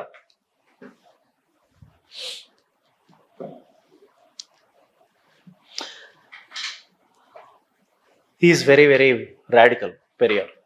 His views are totally radical. He is an atheist. He does not believe in God. Periyar started a movement. Anyone? What is a movement started by Periyar? Huh? Very good. Self-respect movement. He started a movement. Self-respect movement. Started by Periyar. To protect the self-respect of the depressed classes. According to this self-respect movement, what did Periyar do? ఏం చేశాడు?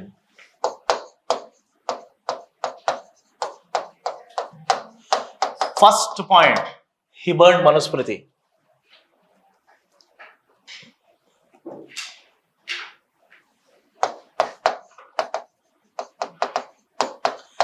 Second activity, forcible entry to temples.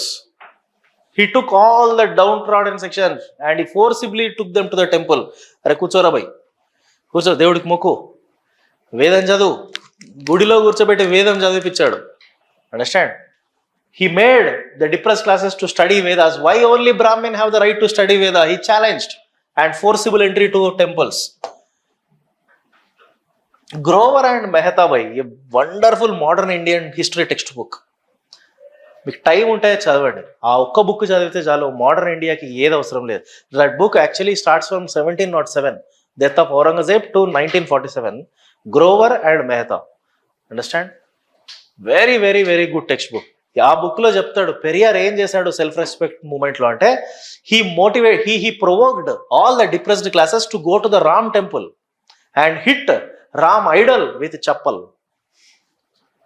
అర్థమైందా? Ramudu, he was an atheist. This is actually to just provoke the people to challenge the Brahminism. How come only Brahmins are intellectuals? Even from downtrodden also they have the right to become intellectual and challenge. అదే చెప్తున్నా కదా, he provoked all of them to go to the Ram temple and hit Ram idol with chappal. చేశారు. అదే మద్రాస్ లో జరిగిందే అది. Periyar followers అందరు చేసిందే అది. Periyar have created violence.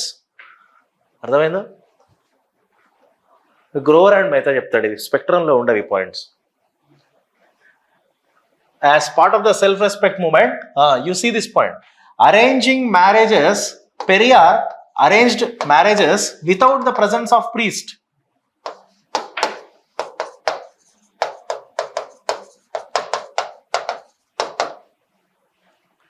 Periyar arranged marriages without the presence of priest. Priestless marriages. అంటే వాళ్ళు లేకపోతే పెళ్లి జరగదా అని ఛాలెంజ్ అన్నట్టు. అది అంటే నో వేద mantras, nothing doing, just simply marriage. Marriage, self respect.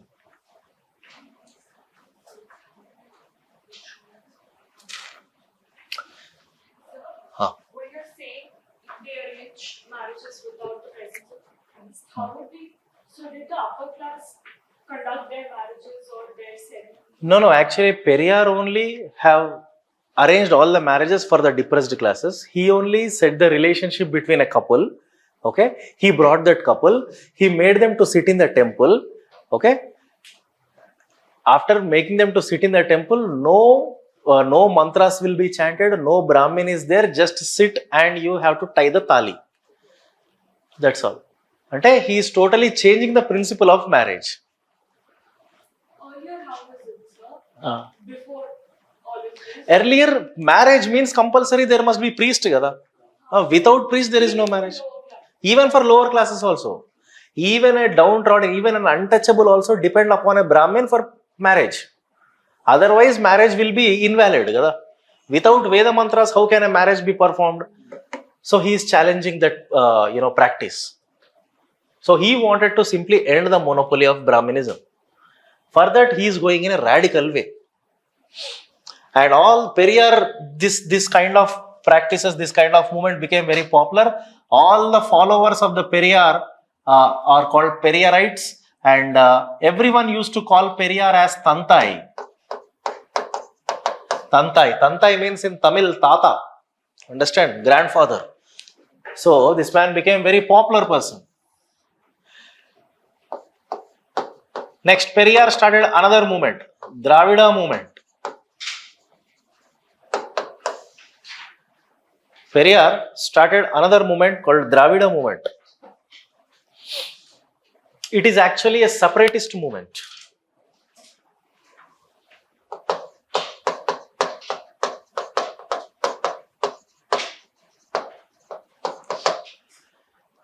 One thing I wanted to ask you, just now I told you one thing kada, Periyar asked his followers to go and hit Ram temple, Ram idol with chappal kada. Why he targeted only Ram? Aryan Dravidian conflict is going on. Ram is a god of Aryan superior race. Whereas Ramayana story, the one who wrote Ramayana story, Valmiki, he portrayed all the Aryan race people as the heroes. And in the same story, Dravidians were portrayed as villain. Who is Ravana? Ravana is a villain. He belongs to Dravida race. Bali Chakravarti is a villain. He belongs to Kerala, Dravida race. So all the Dravidians are portrayed as villains by Valmiki in Ramayanam. So Ramayanam story itself is not accepted by Periyarites. That's why Ram is a villain for them. Andike sir Ramayanamlo different versions vachayi kada. In Tamil Ramayanam you say Ravana will be the hero. Understand? According to Periyar, Dravidians are the superior, not Aryans. What is this Dravida movement now? Wherever Dravidians are in majority, those areas must be declared as Dravidistan. Dravida Nadu, a separate nation. He is demanding a separate nation for Dravidians. He named it also Dravida Nadu. Tamil Nadu laga Dravida Nadu. So it is a separatist movement. Then where are Tamilians in majority? Why tell me? What is this Dravida Nadu? According to Periyar, South Andhra. Actually, there are Dravidians. South Andhra means Chitturu areas, Rayalaseema. Tamil Nadu, North Sri Lanka. North Sri Lanka is dominated by Tamilians. And there are some Tamilians in Bengal, few regions in Bengal, 1, 2, 3, 4. These 4 regions must be declared as the separate Dravida Nadu.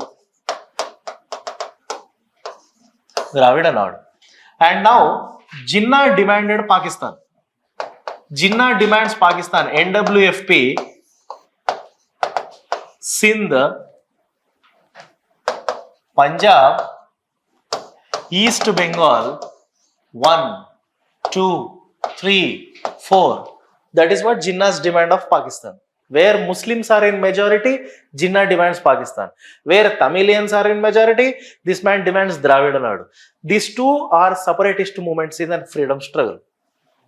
And Jinnah accepted Periyar's Dravida Nadu. This Periyar accepted Jinnah's Pakistan. Wow. Yeah. Both are separatists. In this, whose dream became reality? Jinnah's. Jinnah's dream became reality, kada? Jinnah achieved Pakistan, but nobody cared this Dravida Nadu demand. So they are all negative forces, man, in the freedom struggle. Jinnah gani, Ina gani, Punjab lo Khalistanis అని ఉన్నారు. They are demanding separate Sikh nation. You know, why Gandhi is Mahatma, man? This is what I will tell in every PCM class. Why Gandhi is Mahatma? Because Gandhi have to deal all with this kind of negative forces. Gandhi లాంటి వాడు లేకపోతే India ఇప్పటికి ఎన్నో nations అయిపోయేది sir. అంతేనా?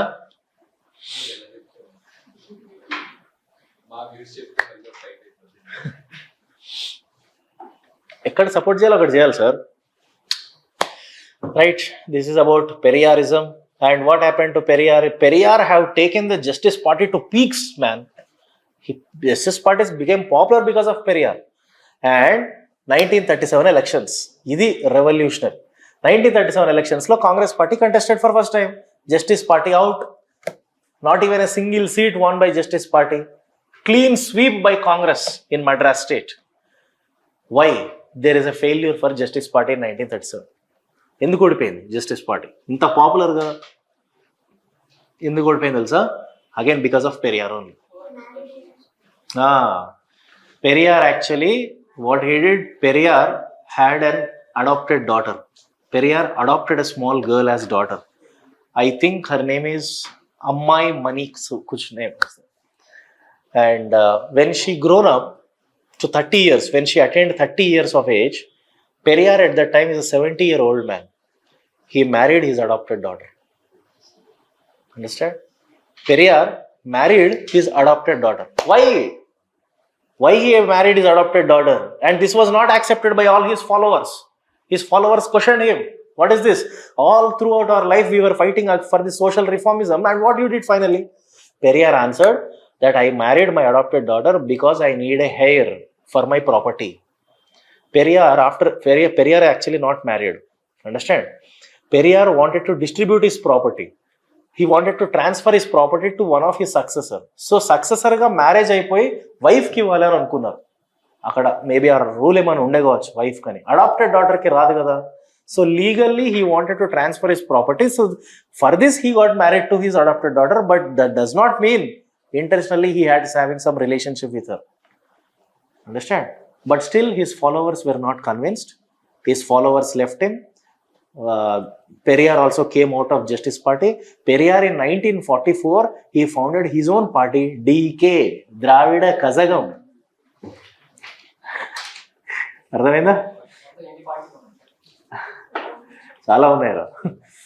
1944లో Periyar establish చేసిన party DK, ద్రావిడ కజగం. ఇదే తర్వాత డిఎంకే అవుతుంది. 1949లో డిఎంకే అవుతుంది. అర్థమైందా స్టోరీ? మోడర్న్ మీరు పెరియార్ కాంట్రవర్సీ అని కొట్టండి, అడాప్టెడ్ గూగుల్లో వస్తుంది.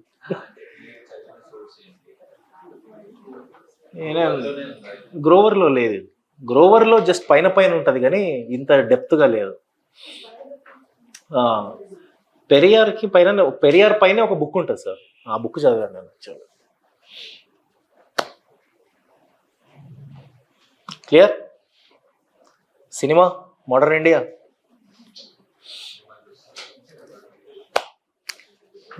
There is one more depressed class movement in Kerala, Ezhava. EZHAVA, Ezhava movement. Right? EZHAVA, Ezhava movement in Kerala. Ezhava, EZHAVA. Ezhava movement is also called Aravipuram movement in Kerala. Aravipuram movement in Kerala. Leader is Narayana Guru, 1927 time lo sir. Year not, I don't exactly remember. 1925, 26. Ezhava movement is also called Aravipuram movement in Kerala. Leader Narayana Guru.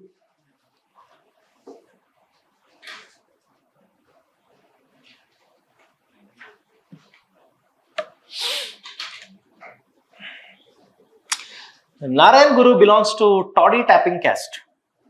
He belongs to a caste called toddy tapper. Kallu. Tella kallu visalu. Toddy tappers. And toddy tappers are treated as untouchables in Kerala. So he is leading this movement. He wanted to give Western education for this class.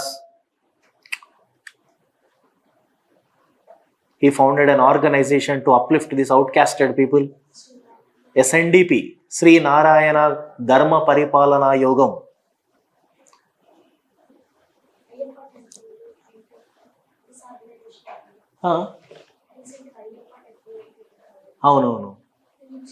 అవునవును శ్రీ నారాయణ ధర్మ పరిపాలన యోగం వీళ్ళే Sabarimala Ayyappa temple కి enter అవ్వద్దు అని చెప్పారు. శ్రీ నారాయణ గురు ధర్మ పరిపాలన యోగం. It is an institution, organization founded by Narayan Guru, SNDP. Okay? Sri Narayana Guru Dharma Paripalana Yogam.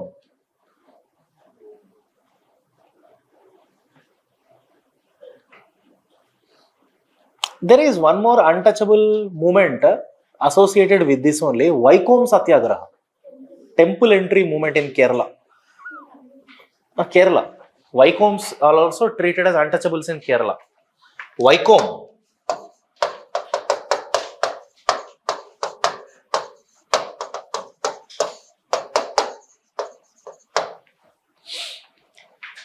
Vaikom Satyagraha in Kerala. Vaikoms are untouchables.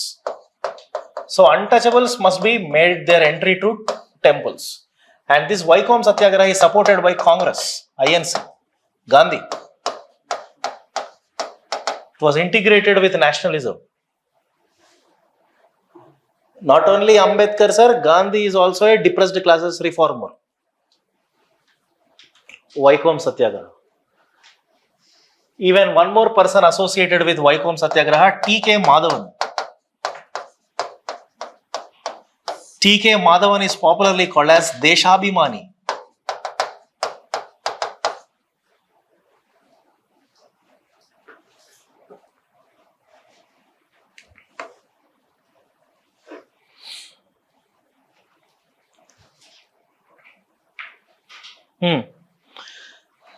Sri Narayan Guru slogan is there.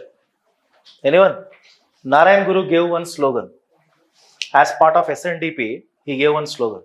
One God, one caste, one religion. Is a slogan given by Narayan Guru.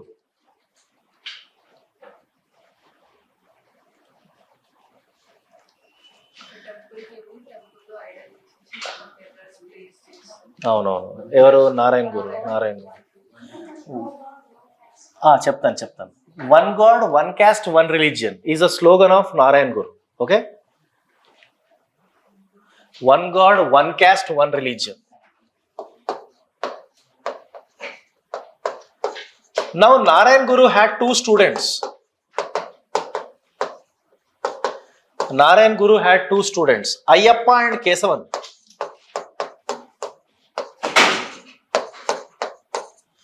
Ayyappan and Kesava, these are the two students. And these two students are communists.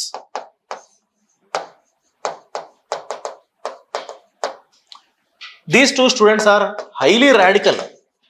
Communists are always radical. These two students, they were atheists.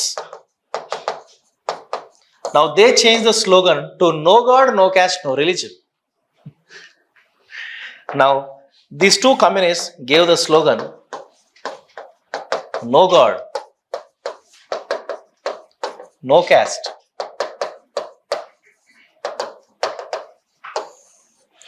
no religion.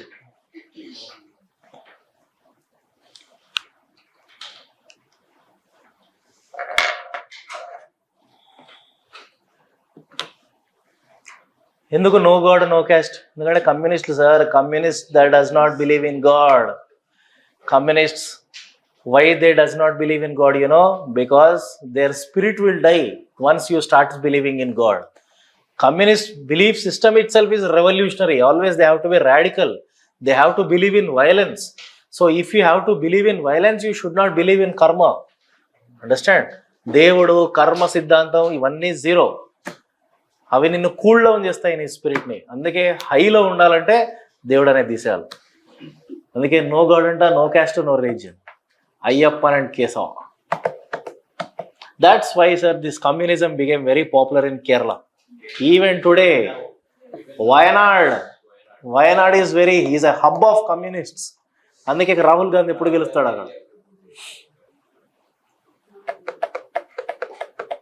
Take break. Justice Party Foundation 1917.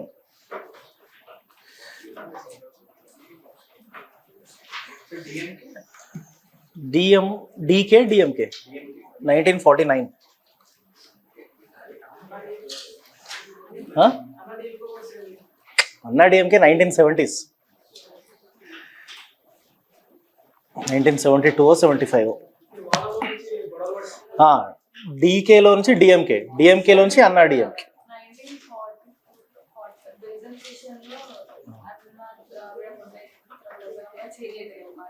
A session? Belgaum session. ఎప్పుడు? అప్పుడు అన్నా లేదు, DMK కావచ్చు. అన్నా Durai was actually the student of Periyar. అట్లా అందుకే అన్నాకి పెరియార్తో పడక అన్నా బయటికి వచ్చేసి డిఎంకే పెడతాడు. ఎంజీఆర్ సినిమాల్లో నుంచి వస్తాడు 1970s. అదే అన్నా DMK.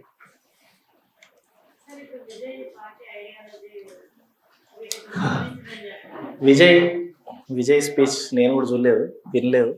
Vijay ideology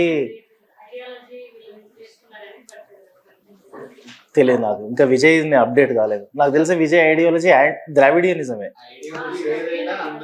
అందరే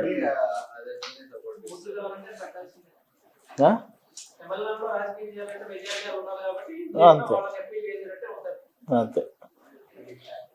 anti Hindu అనేది విన్నాను. There is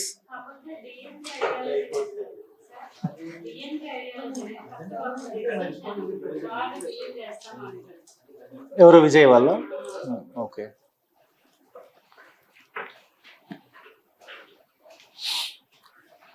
There is one more depressed classes movement in Kerala, Nayars movement. You know that? Nayars are actually not untouchables. Nayars are intermediary class. But actually in Nayar caste, there is one social practice called polyandry. Okay? Where there is matriarchal society. Women domination is there. And this Nayar community women was exploited by Nambudiri Brahmins. The most high class, upper class Brahmin section in Kerala, Nambudiris. Once upon a time, Adi Shankaracharya belongs to actually this community, Nambudiri Brahmins. Nambudiri Brahmin community highly patriarchal. Nayar community very matriarchal. Matriarchy clash. Understand? Nambudiri Brahmins exploited Nayar women. How they exploited, that Nayar community women, whenever they appear in front of Nambudiri Brahmin, they have to appear with half covered body only, half nude. Understand? Only the lower part of the body shall be covered, upper part of the body shall be open. Otherwise, Nayar women have to pay breast tax to the Nambudiri Brahmins. This kind of sexual exploitation was also there. So that's why Nair community, for the first time, because of the Western education, leadership was taken by Padmanabhan Pillai. అని అతను నాయర్ కమ్యూనిటీకి leadership తీసుకుంటాడు. He revolts against this Brahmins. So this is what Nairs revolt. Sir, but anthropological point of view is entirely different related to my understanding. Anthropology, what is that anthropology? They say it's because their husbands are in wars, long distance reason they used to get. No, that is the reason they Nambudiri Brahmins used to go and have relationship. That is also one of the reason. Definitely Nair women should have relation with Nambudiri Brahmin. Only Nambudiri Brahmins for the continuity of their. Yes, because Nairs, they always involved in the army. They are in army. The men are in army. So atla exploitation kuda అయిపోయింది. They have to maintain relationship. If they don't maintain relationship, they will impose all kinds of restrictions. Pay breast tax, otherwise breast will be cut off. ఇట్లాంటి exploitation అయింది. So ఇదేంటి, వీళ్ళు ఆర్మీలో ఉన్నారు కదా నాయర్స్, వీళ్ళ దాంట్లోనే అప్రైజింగ్ వచ్చింది. I don't know about that anthropology, but this is actually historical only. And basically there is one book, there is one source, Indu Lekha. Then it's a novel, Malayali novel, Indu Lekha. It was written by Chandu Menon. That Indu Lekha is a source to know about the Nair community, its social practices, their marriage system, everything is written in that text. The source is Indu Lekha, Malayali novel. Indu Lekha, written by Chandu Menon. Chandu Menon, writer. ఆయన చెప్తాడు first time Nair social practices గురించి. సంబంధం అని ఉంటుంది వాళ్ళ social practice, called sambandham. It is a type of Malayali marriage where one Nair women got married to multiple men. Sambandham, that's not Telugu sambandham, it's Malayali sambandham. Okay. And there is no concept of marriage also in Nair community, it's just for the namesake. The groom gets married to one particular Nair woman. After 3 days they leave and they're just for the namesake. అచ్చా, maybe ఉండొచ్చు.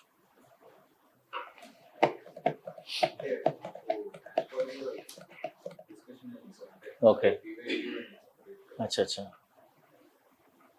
వివేక్ సారా? Vivek sir. మీకు social ఆంథ్రోపాలజీలో వస్తుందేమో ఇదంతా. Socio anthropology. Marriage is also one of the concept.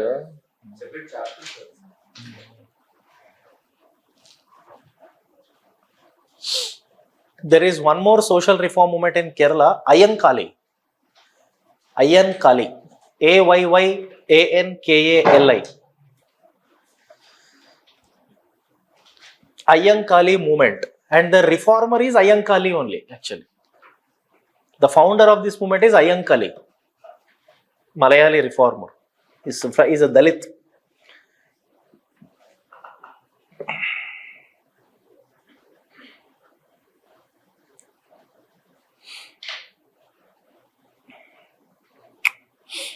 So Ayyankali always aspired for Western education for their own caste, for Dalits. Okay, that's all. There is nothing much. Then next, give the heading Indian Renaissance, socio-religious reform movement. Indian Renaissance.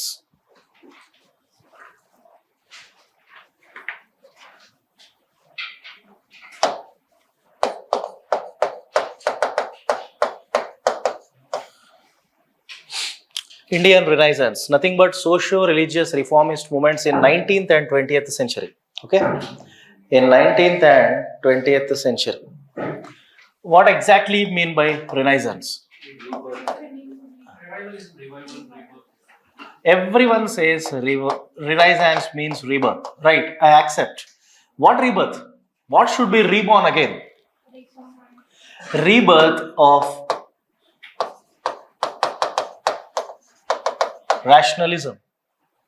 This is actually the expression, the meaning of the word Renaissance. Renaissance means rebirth of rationalism, because this rational thought, this conscience, this rationalism has been lost. There is no rational thought at all for the Indians in the modern India. So this has to be reborn again. The point. Renaissance is actually the word which was derived from Italy. Renaissance movement was actually Italian movement. It was witnessed in medieval Europe. Highly successful movement in the Renaissance, in the medieval Europe, Renaissance movement. Before Renaissance movement, Europe was in dark age. After Renaissance movement, Europe went into the modern times. This is the movement particularly which transformed the Europe from darkness to light. In the same way, now in 19th and 20th century, it's going to be witnessed in India. So we have derived it from the European Renaissance only. Now the reasons for the Indian Renaissance is again the same: Western education. Western education created a section of the society, middle class. Middle class. Age-old social evils continued to exist in India.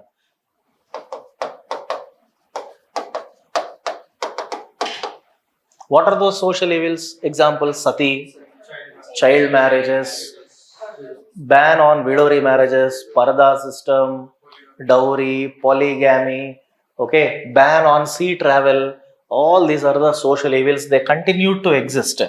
Age-old social evils continue to exist. Western education created a social consciousness among the Indians.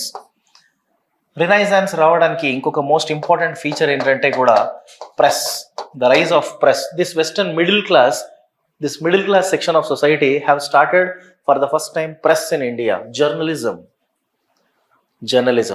beginning of Indian press is also one of the factor contributed to the Renaissance. In the Indian Renaissance movement, there are two types of social reformist movements. There are two types. One is reformism, another one is revivalism. Within the Indian Renaissance, there are two types: reformism and revivalism. What is reformism? What is revivalism? Tell me, what is reformism? Changing something is reformism. Revivalism?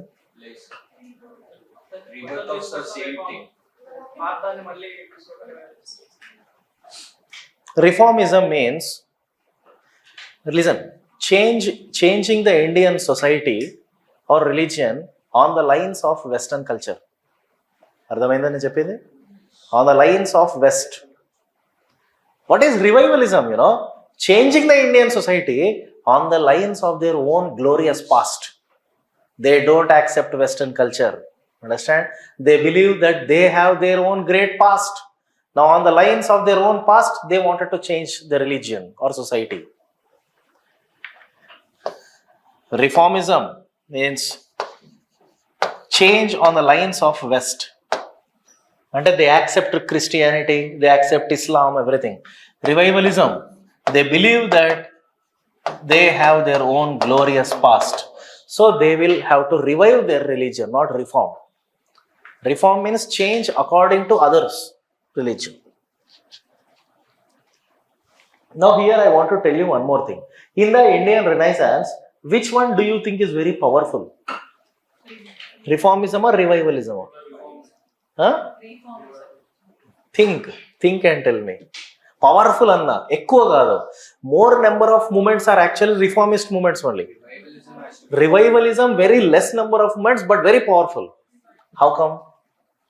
How come revivalism is powerful? Tell me, first of all, tell me one example of reformist movement, tell me one example of revivalist movement. No, movement. Which movement? Tell me one example. Brahmo Samaj, Arya Samaj, sir. Reformist movement is Brahmo Samaj, revivalist movement is Arya Samaj. Okay? Here, powerful is Arya Samaj only, sir. Because revivalist movements had its impact on national movement. You will come to know after listening to my class how it created an impact on national movement. Though number of revivalist movements are very less, but still it created ripples in the Indian freedom struggle. Who? Tilak. Tilak is a revivalist. Tilak is not a reformist. Raja Ram Mohan Rai is reformist. So there are certain differences between Indians only in the Indian Renaissance. So reformism, Brahmo Samaj, example. Revivalism, Arya Samaj. That's why the founder of Arya Samaj, Dayananda Saraswati, says go back to Vedas. He does not say that go back to West. He says that go back to Vedas. Because your own glorious past is in your own Veda and you are not at all studying the Vedas. So you don't know your past. That's why simply you are saying Amen. And you are accepting to the Christianity. And whatever they say, you just think that it is great and you are changing your religion. No, it is wrong. Vedas. What is your true religion is, look, it's there in Vedas. And Swami Vivekananda, he is also a revivalist. Annie Besant, reformist or revivalist? Chapandi, chusta. Annie Besant? Revivalist. Annie Besant is also a revivalist. Though she is from Ireland, she always admired the West, India, Hinduism. The Annie Besant. Is there any middle path? Huh? Is there any middle path? Middle path. Nothing is. I mean, who? And here they are not extremes. Reformists are not extremes. They just simply told to the people, accept Western culture because there are some flaws in Hinduism. You have to change according to the principles of West. Accept Christianity. Actually, let me tell you in this way. They are moderates and they are extremists. Reformers are moderates. Revivalists are extremists. That extremists only created ripples in the freedom struggle.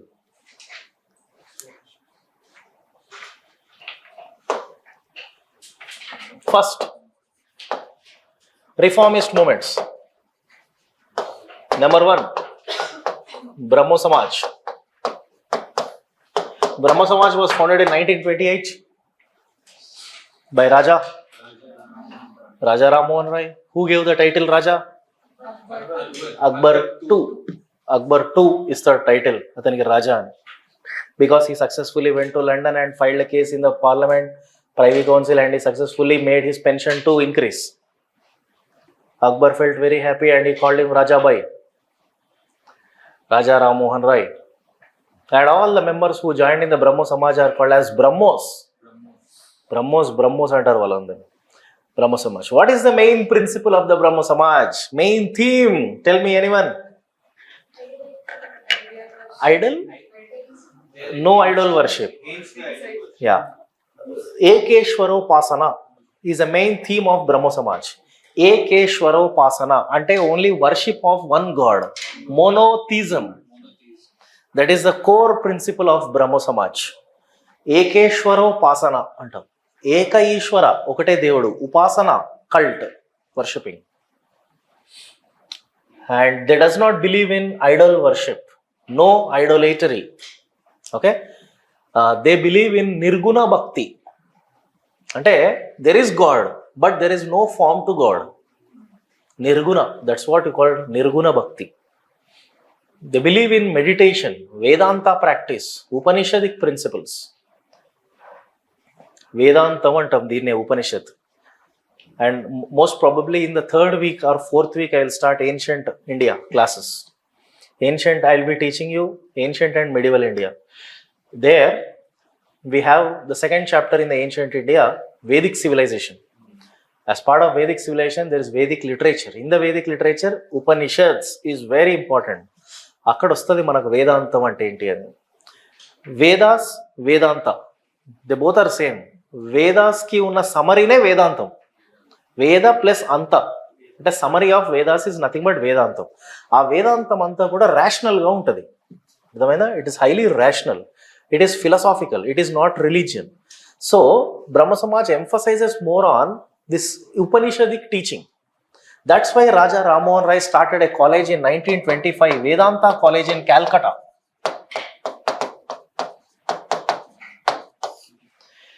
This Vedanta college, he started in Calcutta.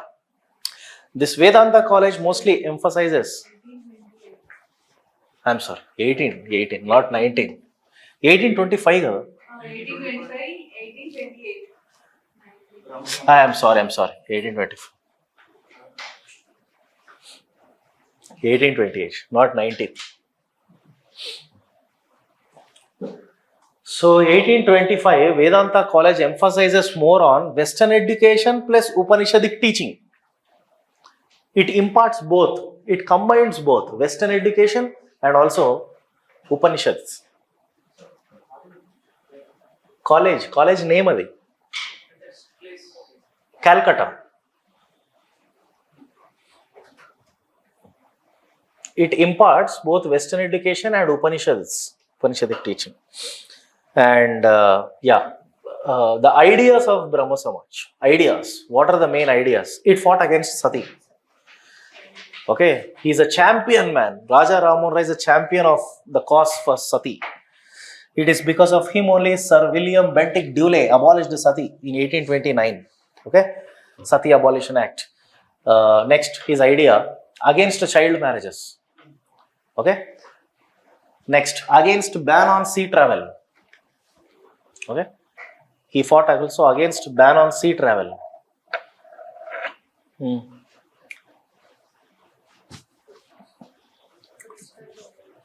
Priestly domination, yes, priestly class, Brahmin monopoly.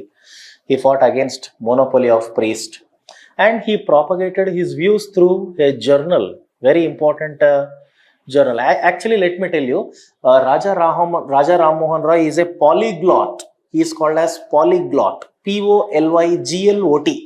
Polyglot means very good. Who speaks multiple languages? Polyglot. The one who, and he is expert in Hindi, English, Bengali, Arabic, Persian, Sanskrit, Greek, Latin. Even he is very good at Hebrew language. Jews మాట్లాడతారు. Which one? Raja Ram Mohan Roy writes a book on Persian.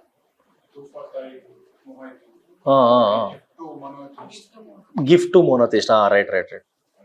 I forgot that name in Persian language, but yes, Gift to Monotheist. He wrote a journal in Persian called Miratul Akbar. Adi journal, Persian journal. Samvad Kaumudi. The very first journal written by Raja Ram Mohan Roy in 1821 is Samvad Kaumudi.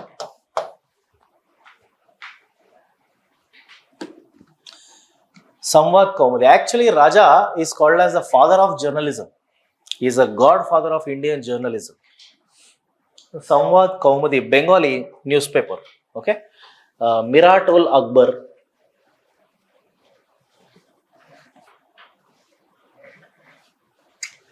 The problem starts after the Raja's death.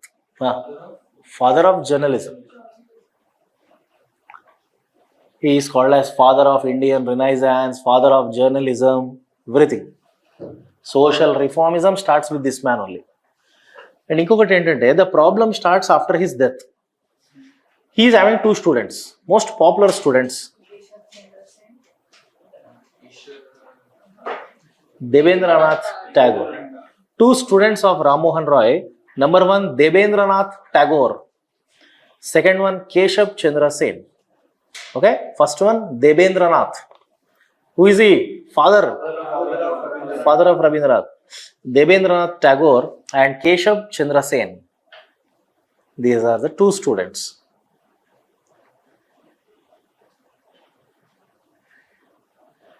One is ఎవరు? యాక్చువల్గా చెప్పాలంటే first నేమే ఆత్మీయ సభ, అదే తర్వాత బ్రహ్మో సభ, తర్వాత బ్రహ్మో సమాజ్ అవుతుంది. ఆత్మీయ సభ, society of friends అంటాం ఆత్మీయ సభ.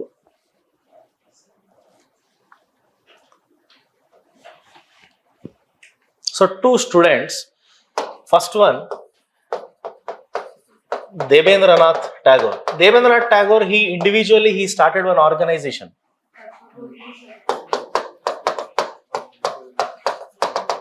Tattvabodhini Sabha. Tattvabodhini Patrika. Debendranath Tagore is a moderate. Another student, Keshav Chandra Sen. Keshav Chandra Sen is an extremist. The problem started between them. What is the problem now? One is moderate, another one extremist. You want to spread over the world. India. What he want to spread? Ideas. Ideology of Brahmo Samaj. You want to spread whole India. Then this But you man, want to examine. But Devendranath Tagore wanted to limit only to Bengal. Not only to Bengal. Devendranath Tagore wanted to confine Brahmo Samaj only to Hindus. Understand? Whereas Keshav Chandra Sen wanted to spread across the India, and also he wanted to include even the Muslims, Christians also in this. Here comes the difference between them. And they both parted their ways. Keshav Chandra Sen founded his own organization. What is it? Keshav Chandra Sen founded his own organization. Adi కాదు. భారతీయ బ్రహ్మ సమాజ్. అంటే Brahma Samaj of India.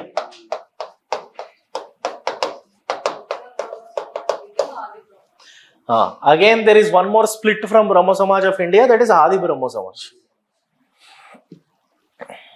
Keshav Chandra Sen is particularly against child marriages. Okay? Finally, he gave his daughter to. he did not marry. He gave his daughter to be a king. He arranged his 11-year-old daughter's marriage with the son of the princely state Maharaja of Kuch Bihar. అర్థమైందా? ఆయనకు 11-year-old daughter కి child marriage చేసినాడు. He fought against child marriage and he only arranged marriage for his daughter. Child marriage for his daughter. ఎందుకంటే princely state మహారాజా, రాజు కుటుంబం కదా sir, అందుకని tempt అయిపోయినాడు. ఏది మరి నీ ప్రిన్సిపల్ ఏది?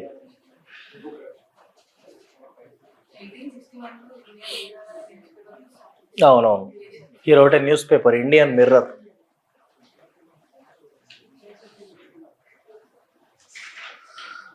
And Keshav Chandra Sen, yeah, that's all. These two. Then social reformism continued in Bengal, even after Raja Ram Mohan Rai. In Bengal, I am talking about Bengal, one great reformer, Ishwar Chandra Vidyasagar. What is the role? Widow. Ishwar Chandra Vidyasagar is actually a professor, okay, Sanskrit professor. He started an organization called Widow Home.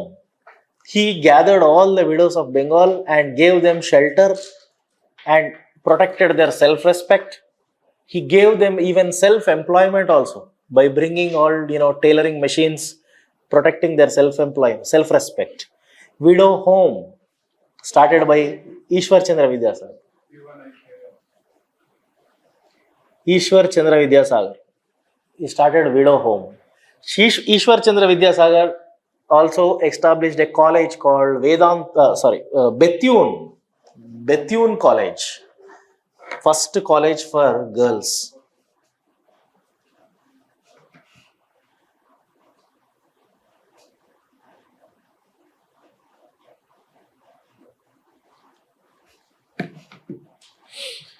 Okay?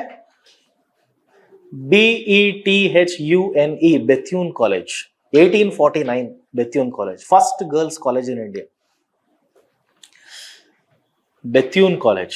Actually, then Bethune College and endukantamu ante Bethune is the one who supported Ishwar Chandra Vidyasagar. Secretary galaga untadu Bethune. Britisher. Actually ga Bethune support chese kanna munde a college undi. ఏంటి దానికి హిందూ బాలికా విద్యాలయ అంటారు దాన్ని. బెత్యూన్ support చేసిన తర్వాత దాన్ని బెత్యూన్ college అని పెడతారు. అది. And Ishwar Chandra Vidyasagar's efforts brought widow remarriage act 1856. It was introduced by Lord Dalhousie టైంలో వస్తుంది. Okay right. Next social reformism continued in Bengal.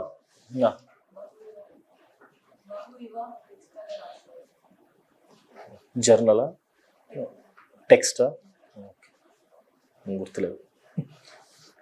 Next, social reformism continued by Henry Vivian Derozio. He started Young Bengal movement Henry Vivian Derozio. He started Young Bengal movement.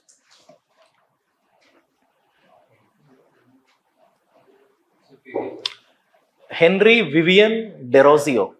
Derozio. He never sir. He's a lecturer in Hindu college. Calcutta lo Hindu college lo lecturer. Heena most popular faculty. Okay. Heena students lo fans ekkunaru. Okay. Along with his students, he continued this movement, Young Bengal movement. And by including all his students, he wanted to bring social reformism. Being an Anglo-Indian, he fought for Indian society, but this movement is failed. Because this movement went so radical. Okay, after the death of Derozio, his students didn't continue this movement. Next, another reformer, H.N. Kunjuru. H.N. Kunjuru started Seva Samiti organization.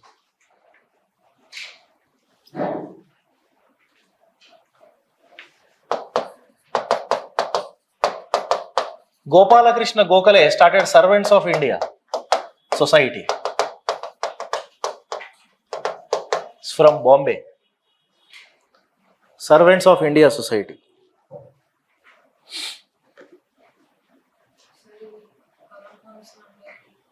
Paramahamsa Mandali started by Atmaram Panduranga. Adi kuda untundi. Bombay lo vastadi. Reformism. Idantha reformism. Still I did not enter into revivalism. See here, one understanding. 3 reformers are there in Bombay. One is Gokhale. Yes. Another one M.G. Ranade. And another one Tilak. Okay. These 3 are from Bombay. They started combinedly an organization, Pune Sarvajanik Sabha.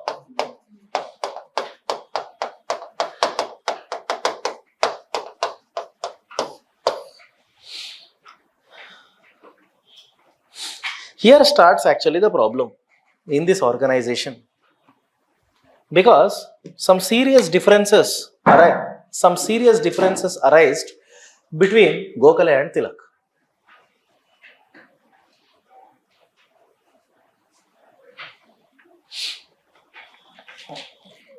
Hey, everyone listen. Pune Sarvajanik Sabha organization started by these 3 are active members.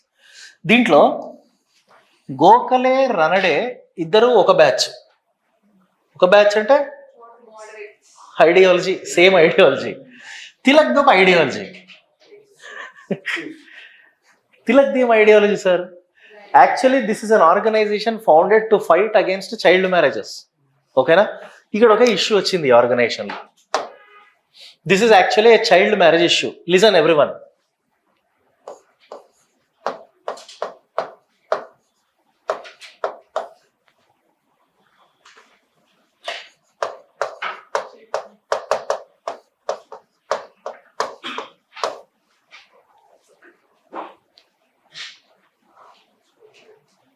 Listen to story.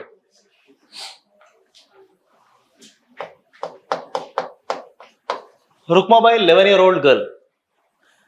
Dadaji, around 19 or 20-year-old boy.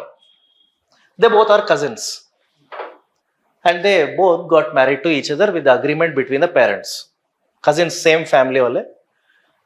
Rukmabai's, and there was an agreement between these 2 families that even after the marriage, Rukmabai is not going to leave her family and going to settle with samsaram with Dadaji Pandu. Okay? The agreement was actually until and unless she attains the puberty stage, then she will be with her family only. After crossing that puberty stage, only she will go with Pandu. Agreement, deal said, and there was marriage is done at the age of 11. Without the knowledge of Rukmabai only, this marriage happened actually. She was not at all interested in the marriage. She was forced to sit in the marriage. Okay? And after 3 years, she attained 14 years. She attained puberty stage. Okay? Now she is 14, right now, then after that 15. Now, Dadaji Pandu came to house and asked Rukmabai to come with him. Let's start a new life. Because you cross the puberty stage, where now she is ready. Understand? Now she rejected. She denied. She is not interested in leading life with this married life with Dadaji Pandu. Because she wanted to become a doctor. She is very much interested in education. She wanted to study. Understand? Dadaji Pandu says now, then why did you marry me? Understand? ఎందుకు పెళ్లి చేసినావు అసలు మీరు నాకు? When you are not interested, understand? Now Dadaji Pandu filed a case against Rukmabai's parents in Bombay High Court. Understand? Yeah. Dadaji Pandu had every right to lead, to have sex with his wife. This is what you call conjugal rights. In legal terms, it is called as restitution of conjugal rights. That means husband have every right to have sexual intercourse with wife. So in legal terms, Dadaji is correct. He is having every right. He filed a case in Bombay High Court. Now, in Bombay High Court, now the judge is Ranade. Understand? This case is called as Rukmabai versus Dadaji case, a child marriage case. It is the sensational case in the entire modern India. Now, in this case, Rukmabai is supported by Gokhale and Ranade. Dadaji Pandu is supported by Tilak. Are you understanding my point? Dadaji Pandu supported by Tilak. Ante Tilak is supporting Dadaji Pandu because he is not accepting actually this child marriage. Ante Dadaji Pandu ki entante he is having every right. But Gokhale and Ranade enti idi child marriage case, idi illegal asalu, idi invalid marriage kotti padayalani. Ee case sir 30 years Bombay High Court lo undi. 30 years appadiki ime muslim ayipindi Rukmabai. Forget about the case, bhai. అర్థమైందా? Rukmabai became doctor. Understand? Rukmabai pursued her higher education in London. And Rukmabai, in the entire history of modern India, she is the first feminist. Understand? First colonial doctor antam, amene feminist antam, she fought against the child marriages. And this sensational case of Rukmabai vs Dadaji is responsible for Age of Consent Act 1891 for abolition of child marriages in India. Understand? Age of Consent Act 1891 అని వస్తుంది. Age of Consent Act is responsible for abolition of child marriages.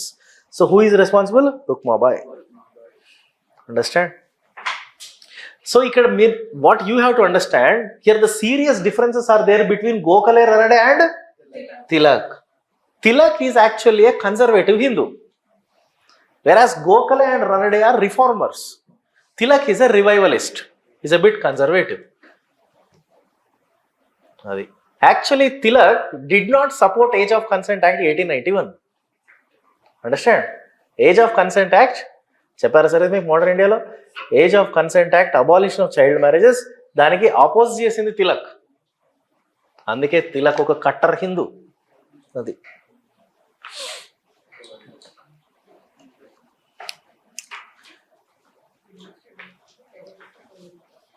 Rukmabai feminist sir. Understand? మన Google ఉందా?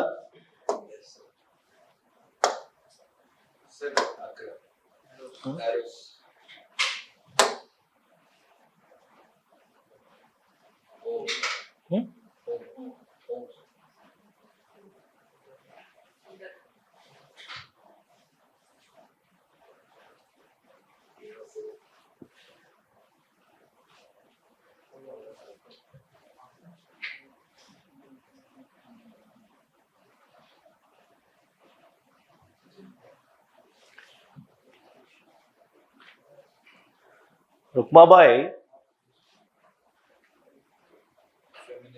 was an Indian physician and feminist. She is best known for being one of the practicing women doctor in colonial India, as well as being involved in landmark legal case involving her marriage as child bride between 1884 and 1888.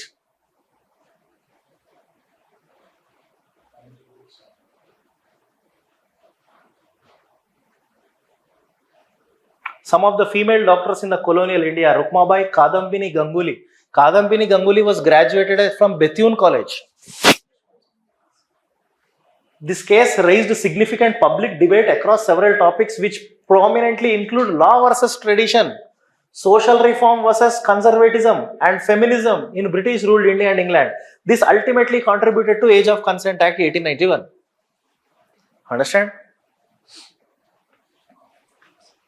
Sir, Age of Consent Act kelindi back kelindi. Age of Consent Act? Sir, back kelindi. Okay.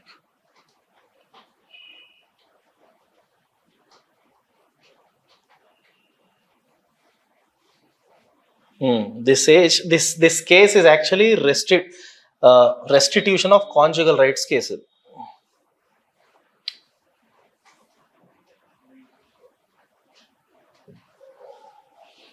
Yeah.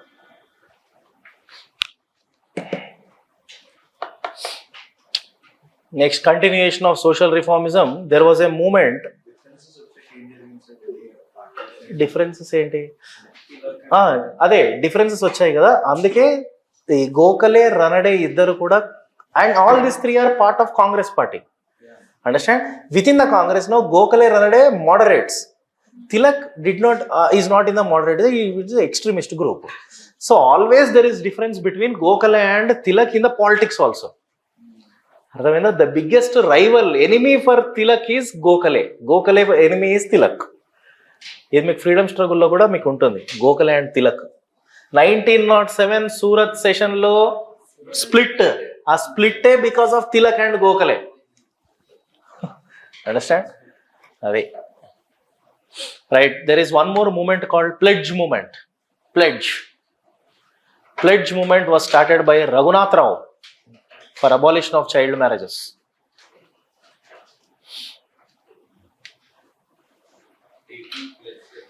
Yeah, taking the pledge with all the Bombayites youth in front of the God that not to support child marriage, ban child marriages, and pledge movement by Raghunath Rao. There is one type of bhakti movement was also there, Radha Swami movement. It is a type of bhakti movement. Through bhakti they wanted to bring social reform. Radha Swami movement started by Tulsi Ram. Radha Swami movement is a bhakti movement started by Tulsi Ram. Satsangs antam sir వీటినే. మీ Radhaswami moment అని ఇప్పటికీ ఉంటుంది. If you go to that organisation satsangs, there will be a guru. Hundreds and hundreds of students are there. They does not give much importance to God. In Radhaswami movement, which is a bhakti movement, you have to show to your bhakti to Guru, not to God. So this Guru will guide you to the salvation. Ante, there is no importance for God. Here Guru is very important.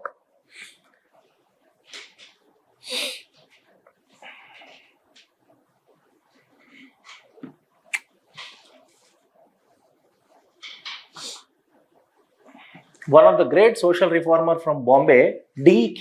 Karve. Dondukeshav Karve, we call him. D.K. Karve. He started widow home in Bombay, Pune. D.K. Karve.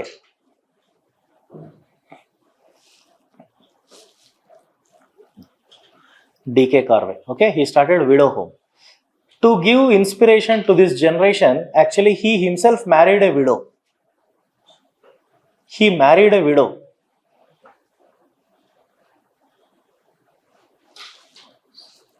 So in this way he became a role model. Sir, widows, you just forget about marrying the widows, right? You marry, widows are not allowed to come out of their house. Yeah, widows are not allowed to come to temple. They are not allowed to sit in puja. They are not allowed to go to any house. Okay, atlante oka ameni pelli cheskunnadu. He gave a new life for them. In the medieval India, when I teach regional history to those people, group 1, when I teach Telangana history or AP history, there I will bring this one great social reformer in the medieval Andhra Pradesh lo, ayana peru Brahmanayudu, Palnati Brahmanayudu we call Brahmanayudu. In medieval times, he married 40 widows. 40 widows. Palnadu, వాళ్ళ native place. Palnadulo ఉన్న widows అందరిని ఆయనే పెళ్లి చేసుకున్నాడు. What a reform by. అంతే కదా. అంటే మీరందరూ వేరేలాగా అర్థం చేసుకుంటున్నారు. ఆయన ఏంటి వాళ్ళందరికీ లైఫ్ ఇచ్చాడు రా. He gave a new life for all of them. When he died, all the widows were crying like anything. Understand? Brahmanayudu. In the same way, in the modern India, D.K. Karve also married a widow and became a role model. First women's university was started by him, Pune Women's University. Started by D.K. Karve only. Pune Women's University. Pune Women's University.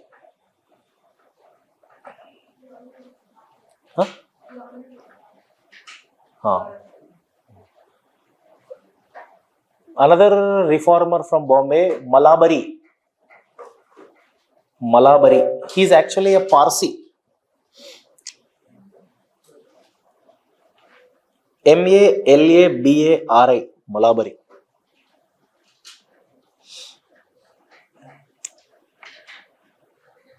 So did you try to like 40 marriages done? Gave some other person. Instead of engaging with other persons, he only married. Why he married? Because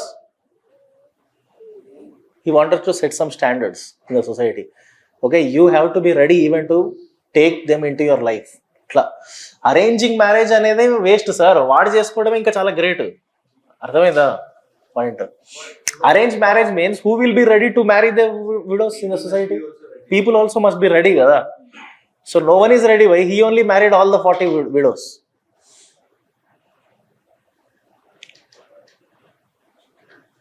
So these are the people actually who broke the barriers. అర్థమైందా? Ordinary persons thinking కాదు ఇది. చాలా అడ్వాన్స్గా వెళ్ళిపోయినారు వీళ్ళు. అంతేనా? రాజా రామ్మోహన్ రాయ్ కూడా sir, he was not allowed to cross the seas by his mother only. His mother only did not allow him. But still he went to London. Gandhi also same. Gandhi was not allowed to go to South Africa.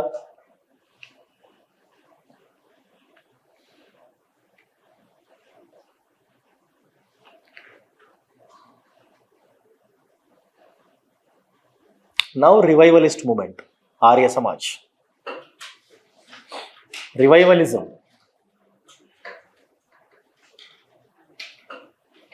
In revivalism, Arya Samaj. Muslim reformism, తర్వాత Muslim. Arya Samaj, Dayananda Saraswati. You know, the most important book source to know about Arya Samaj, the book written by Dayananda Saraswati. What is that book? Anyone?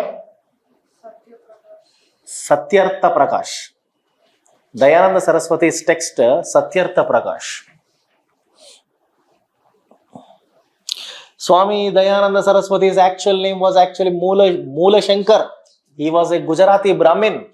Later, when he took up sannyasi, he called himself as Dayananda Saraswati. He wrote the most important book called Satyartha Prakash. It was written in Hindi. All the Arya Samajist principles were there in that text. Okay, tell me, what are the principles of Arya Samaj? Principles of Arya Samaj, they also does not believe in idol worship. No idol worship. Okay.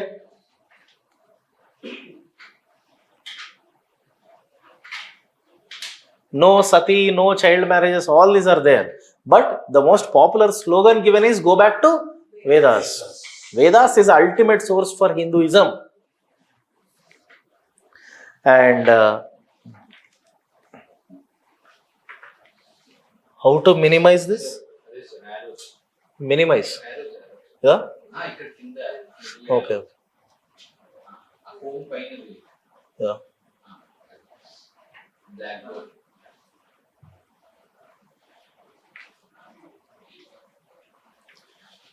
Dayananda Saraswati started a movement, Shuddhi, purification of Hinduism by reconversion. He started a movement called cow protection movement, Gorakshak movement. Both these two movements are creating ripples. Okay, communal tensions create just hai. They created unrest in the Indian society because communal tinge. And political slogan, Dayananda Saraswati, being a social reformer, he gave for the first time political slogan called Swaraj. Swaraj. 3S philosophy of Dayananda Saraswati. 3S philosophy: Swaraj, Swabhasha, Swadharma is the philosophy of Arya Samaj. Swaraj, Swabhasha, Swadharma. Swabhasha means mother tongue. Mother tongue. Swadharma, our own Hindu dharma. Swaraj, political slogan Swaraj. India must be ruled by Indians. That's why I told you revivalist movement is integrated to nationalism. This national movement ki link hai. Swaraj. This Swaraj principle is actually derived from Chhatrapati Shivaji. Shivaji is the first ruler in the medieval India who gave the slogan Hindu Swaraj. Akkadi nunchi తీసుకున్నారు Swaraj model. How Shivaji gave the slogan Swaraj against the atrocities of Aurangzeb. In the same way, he gives the call to fight against the British.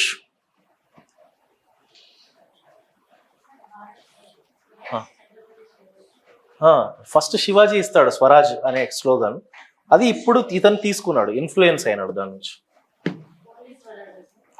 Chhatrapati శివాజీది Hindu Swaraj.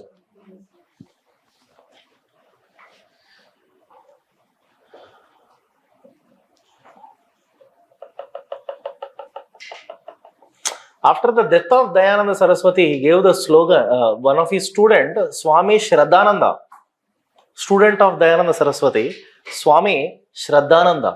Okay, he started Gurukuls on the name of his guru. He wanted to impart Vedic education only. That's why he started Gurukuls. Haridwar lo velli vedtadu oka Gurukula. Total Vedic education must be imparted.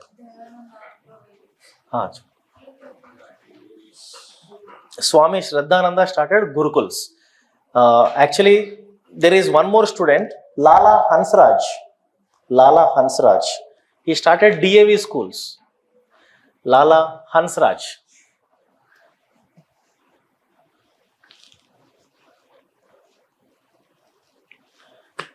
Okay? DAV schools. Dayanand Anglo-Vedic school. ఇప్పటికీ ఉన్నాయి కదా? ఎక్కడ ఉంది DAV school? North Hyderabad లో కూడా ఉన్నాయి. Kukatpally.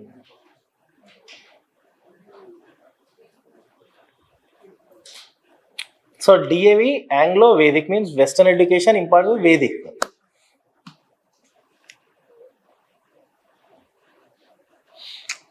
Next important revivalist movement, Ramakrishna Mission.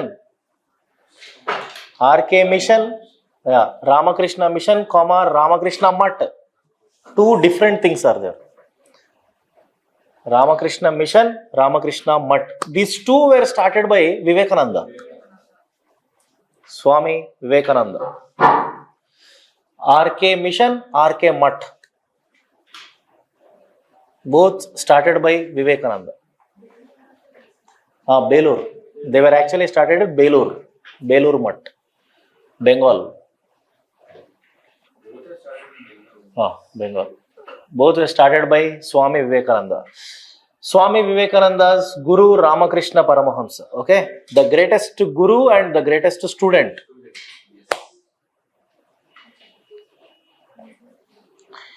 In the entire Indian history,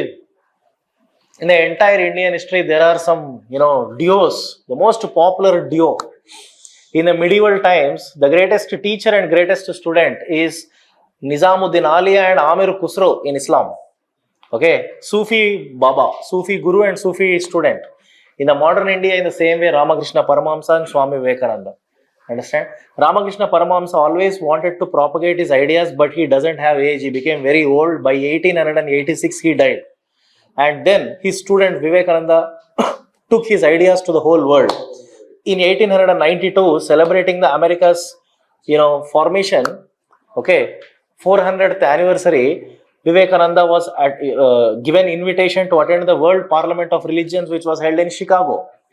So Vivekananda represented Hinduism. He represented India and exposed the greatness and of the Indian culture and Hinduism there. Understand? The moment Vivekananda gave speech, the whole world applauded. Because Vivekananda says, My dear brothers and sisters of United States. then what other people said? Ladies and gentlemen, ఈయన ఒకడు brother and sister అన్నాడు. అది వాళ్ళకి డిఫరెంట్గా అనిపించింది brother sister. అక్కడ ఎవడు అనుకోడు brother sister. Emotional. Just over the night Vivekananda became an international celebrity. Newspapers, all the newspapers flooded with this man, speech. And Vivekananda, after coming to India, then he gave importance for revivalism. Understand? Then he started this RK mission. RK mission's purpose is to provide charity service. Charity service to the poor people. Charity means free education, free hospital, free medical treatments.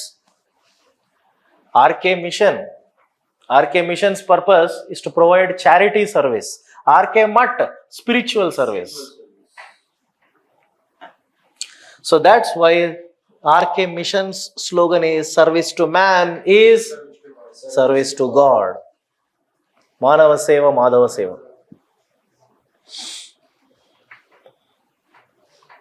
I love this man, Vivekananda. Whenever I used to feel very, very low, I will study his books. His good works on 9 volumes are there. 10 volumes. 9. నేను 9 చదివాను మరి నాకు. 9 volumes of Swami Vivekananda, they are available in Ramakrishna Mission here. Understand? Huh? Even there is one app also. Swami Vivekananda app ఉంటుంది. ఆ యాప్లో కూడా 9 volumes ఉంటాయి. In every volume there are at least 5 to 6 chapters. అట్లా. His ideas on Christian missionaries, he condemned Christian missionaries. He opposed Christian missionaries' evangelism in India. According to Vivekananda, these Christian missionaries are destroying the Hinduism. So Christian మిషనరీస్ని ఎందుకు oppose చేస్తున్నాడు తెలుసా? ఎందుకంటే ఇండియాలో droughts, famines ఎక్కువ వస్తున్నాయి. Whenever there is any drought or famine, Christian missionaries are taking advantage and converting the poor people to Christianity by offering them all concessions, education అది ఇది. But once they start giving education, all these things, they doesn't take any care about them. Understand? They are being more poor only, even in Christianity also. So fake propagandas avipotunnayi. And also Vivekananda says always, worship. The quotes of Vivekananda are very powerful, sir. He always says, worship Daridra Narayana.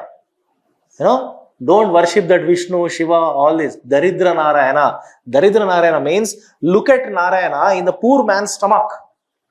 అర్థమైందా? ఒక దరిద్రుడి కడుపులో చూసుకో నారాయణ అని అంటాడు. అంటే ఆకలయ్యేవాడికి first food పెట్టు. దేవుడు, భక్తి, మోక్షం all are secondary by first you give food to poor. That is what religion, he says. Literally he change the whole definition of religion. Understand? His most popular quote influenced even the great nationalists also.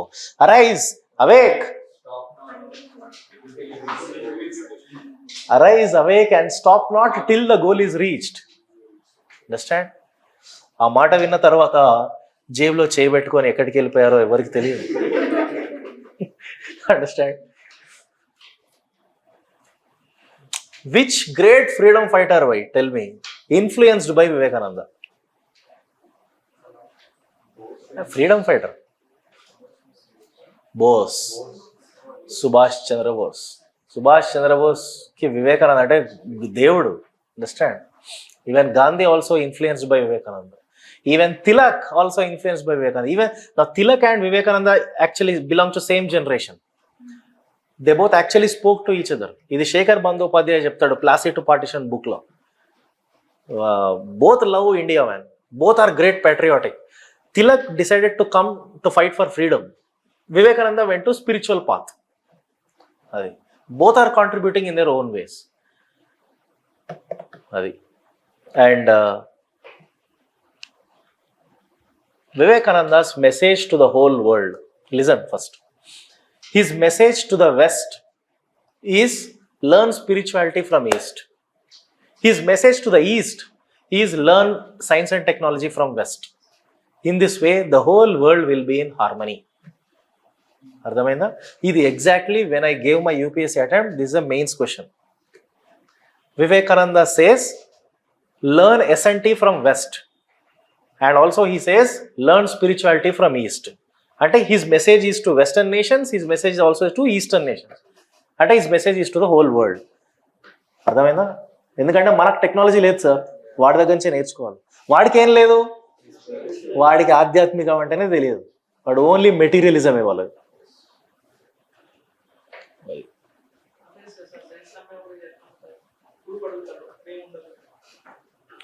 అంతే కదా.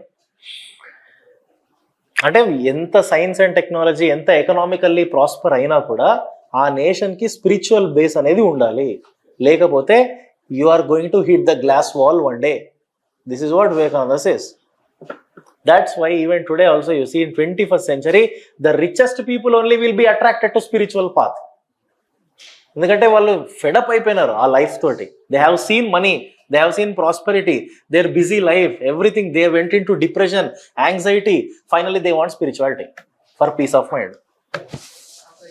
You started your journey now UPSC, you will also go to spiritual path one day. Understand? Because you will see many highs and lows in this path.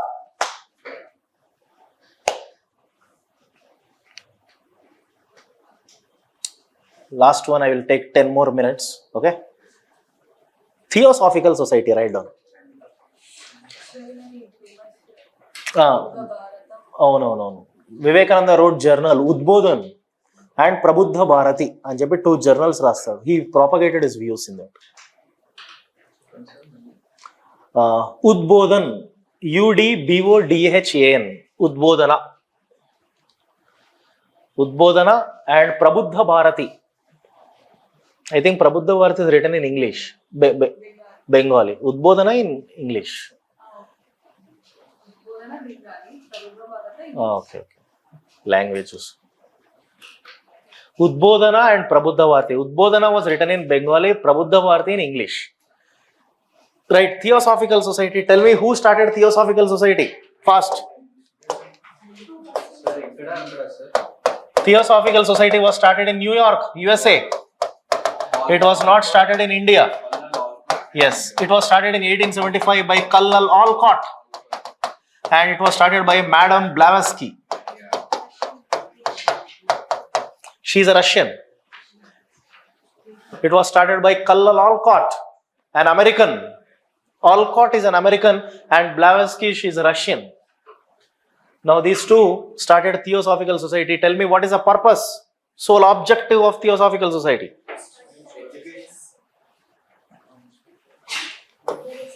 I'll tell. First objective of Theosophical Society, to study civilizations. Ancient most civilizations in the world have to be studied, research.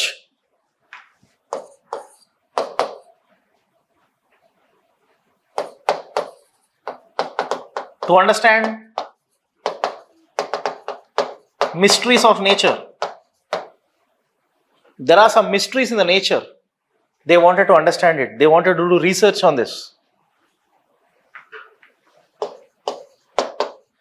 To study ancient practices, religions, civilizations, religions, customs, practices, theosophy. Theosophy అంటే study of religion. All religions they wanted to study. All religions అంటే ancient most. Buddhism, Jainism, Hinduism, Confucianism in China. So all these have to be studied. This is the purpose of Theosophical Society. It is not something related to India. This was started in New York in USA. Understand?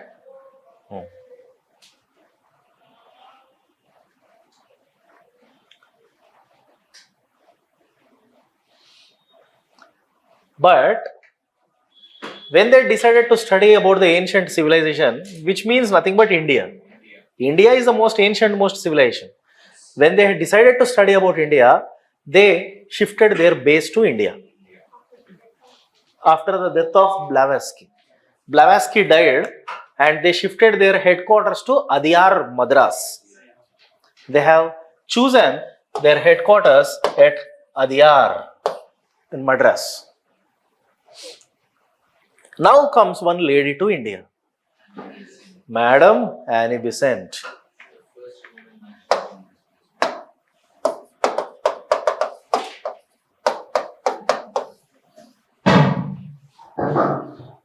If anybody asks you who is Annie Besant history మొత్తం చెప్పాలా మీరు, అంతేనా? అంతేగాని Congress first president అని మీకు గుర్తుండద్దు. Congress first president అని ఒక fact, అది చాలా తర్వాత. Annie Besant is much more bigger than anything. Annie Besant, she's great. She became a widow. Her heart was broken, break up. Understand? And whose heart will be broken? They must come to India. Because India is an asylum for all the breakup guys. ఎందుకంటే spiritual nation కదా ఇది. Spirituality will give solution for everything. Understand? Foreigners అక్కడెక్కడ రామకృష్ణ మఠంలో కూడా ఉంటారు. రామకృష్ణ మఠంలో foreigners Indian అటైర్లో ఉంటారు చాలా మంది. అండర్స్టాండ్? ఏదో ప్రాబ్లమ్స్ ఉండుంటాయి వాళ్ళకు. ప్రాబ్లమ్స్ ఉన్నాడు ఎవడైనా ఇండియాకి రావాలా? ప్రాబ్లమ్స్ ఉన్న వాళ్ళు ఎవరైనా ఇండియాకే రావాలా? Understand? If you don't believe me, go and study the history of Steve Jobs. You will understand. Go and study the history of Mark Zuckerberg, the greatest people on this planet who started Apple, Facebook. Wallandarki India na inspiration.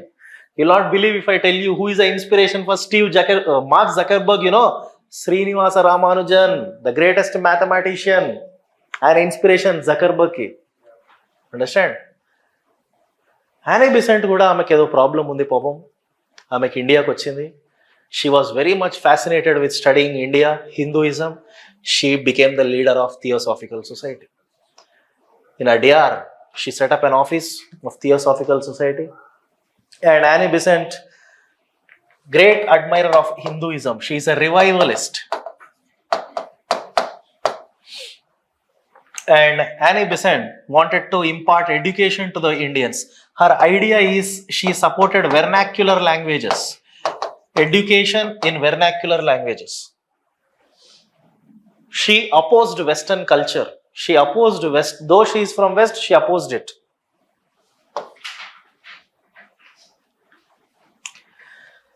And in 1898, she started Central Hindu College.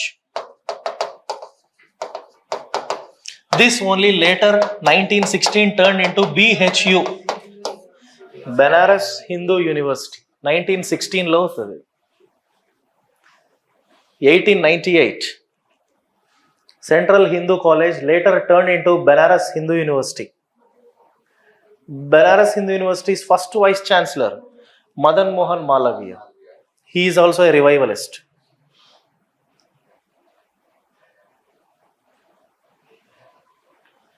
In the same year, 1916, Annie Besant started BT College. BT College. Where is this BT College? Madanapalli. Now it comes near Annamaya district, Andhra Pradesh. BT College. Besant Theosophical College. Madanapalli. Okay? BT College is actually PYQ in UPSC. Prelims question 2 years back, I think so. What is the importance of BT College? For the first time, Rabindranath Tagore, Annie Besant, they have sung our national Janagana Mana song in this college. Janagana Mana song was composed or sung in this college for first time.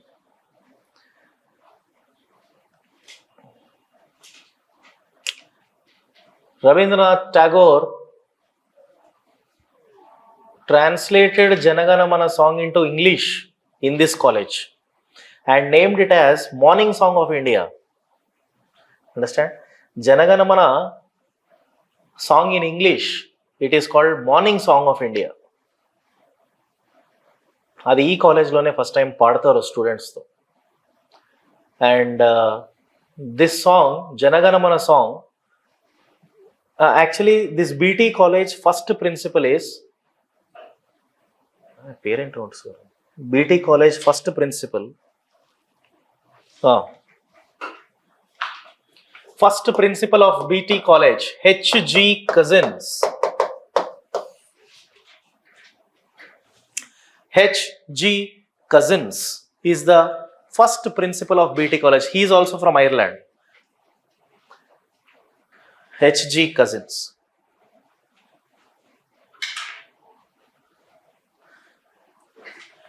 H.G. Cousins' wife is Margaret Cousins.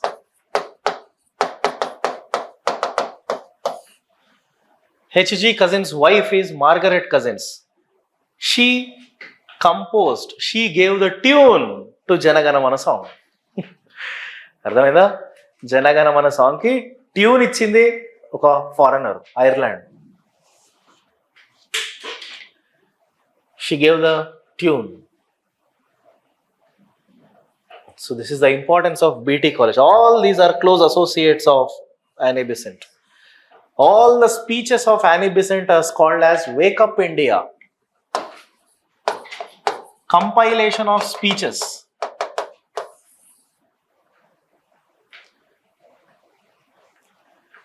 All the speeches given by Annie Besant is called as Wake Up India.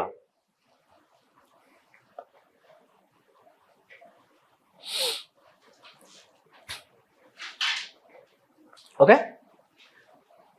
One day Annie Besant was sitting on the Besant Nagar beach and she was just looking at the waves. A small boy was just passing in front of her. She spoke to that boy and decided to adopt him. Annie Besant's adopted son, Jiddu Krishnamurti, is an adopted son of Annie Besant. Understand? Jiddu Krishnamurti, Jiddu.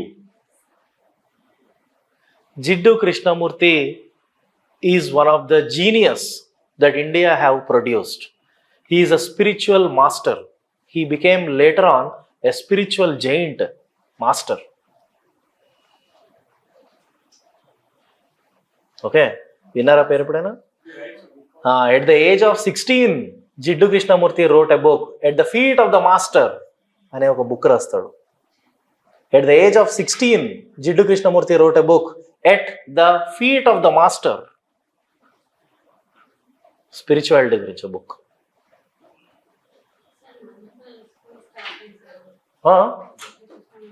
అర్థం కాలేదు. School Jiddu Krishnamurti గుర్తులేదు నాకు school. అవును, కృష్ణమూర్తి అనే పేరు మీద ఉన్నాయి. On the name of Krishnamurti there are many schools. అచ్చా, హీ ఓన్లీ స్టార్టెడ్ స్కూల్స్.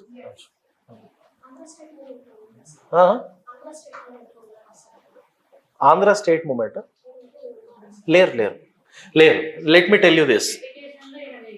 అవును, ఎడ్యుకేషన్లో ఉన్నారు. And one more thing, Annie Besant totally in politics, Jiddu Krishnamurti totally in spiritual.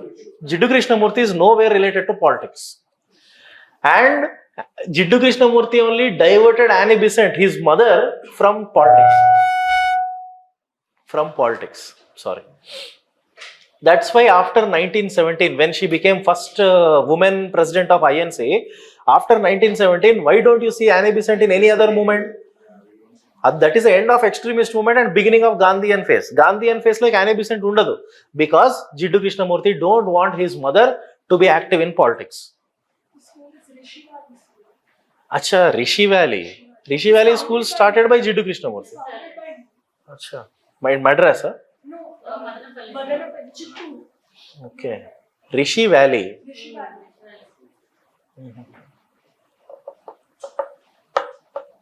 Right. This is about At the Feet of Master. Huh? Was he orphan before? Jiddu Krishnamurti was adopted, right? Was he orphan? He's an orphan. Away, somewhere on the road, she found him and she decided to adopt. Right from his childhood, he used to be very genius. And his thoughts itself, he always used to go to trance. Right from his childhood, there were some spiritual instincts were there for him. those episodes he would have. Spiritual episodes. And later on, Jiddu Krishnamurti settled in America. There he started Vedanta schools also. There he became a spiritual master.